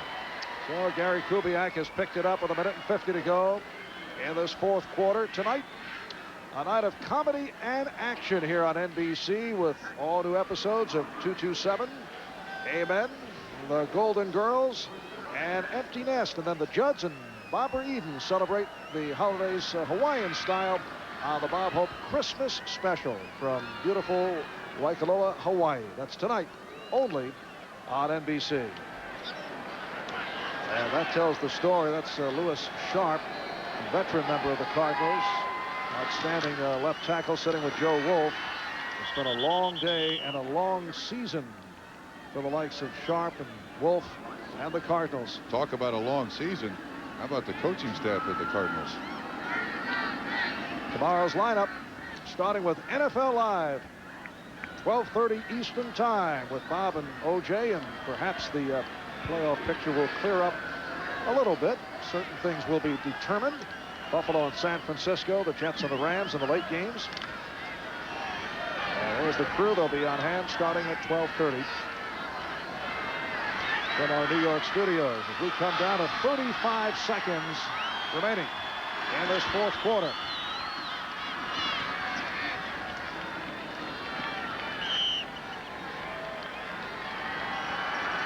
The executive producer of NBC Sports is Terry O'Neill. The coordinating producer of NBC's football is Ted Nathanson. Today's game produced by Glenn Adamo as things are wrapping up. Directed by Andy Rosenberg. NFL Live produced by David Neal. NFL Live directed by Bucky Gunts. NFL Live news producer Ricky Diamond. Our technical directors Mike Stremiski and Richard Sansevier. Thanks to our statistician, Mr. Stats, Elliot Cow, Dan Reeves, and the Broncos in a wipeout, a 37-0 blanking of the Phoenix Cardinals. We'll be back in just a moment.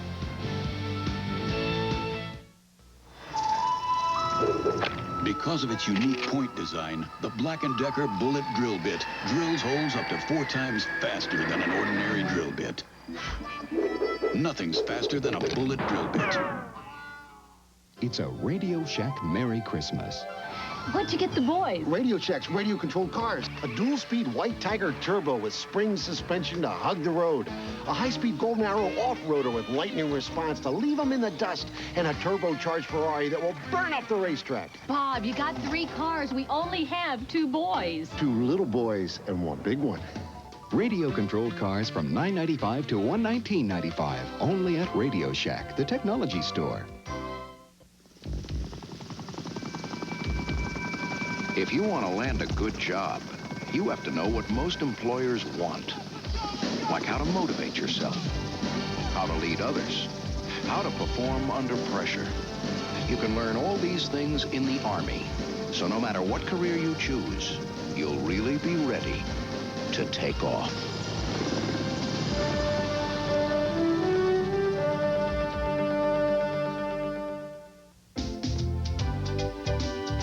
Introducing the cure for a long, cold winter at home. A long white beach in the Caribbean. Let American Airlines take you where? There's something special in the air. Well, the Denver Broncos with a 37-0 victory over the Phoenix Cardinals go to 11-4. They have clinched home field advantage throughout the AFC playoffs. We'll be right back. Tell you what I know about pickups. Having been around them most of my hard-working life, well, there's lots of little things I like about this Ford. But know what I like most? The way Ford builds them, they last. Ford trucks, #1 for all the right reasons. Maybe that's why there's more Ford trucks on the road than Chevy. And where I come from, the last one standing always won the fight. The best-built American trucks are built Ford tough. It began as a game. It turned into a battle. And now, it's out of control.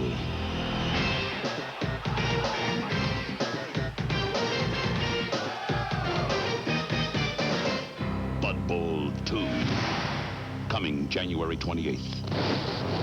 This time, it's war. Well, John Elway with some words of consolation for the rookie quarterback Tim Rosenbaum as this game came to a close with the Denver Broncos walloping the Phoenix Cardinals 37-0. Marv Albert with Bob Trumpy saying so long from Sun Devil Stadium in Tempe, Arizona. Big day for Elway and a big one for Bobby Humphrey. Tonight, join NBC when Bob Hope introduces the 1989 AP All-American College Football Team. That's Bob Hope's Christmas special. Future stars of the NFL will be on hand as Bob will share some special moments with the 89 AP All-American Team. That's right here on NBC.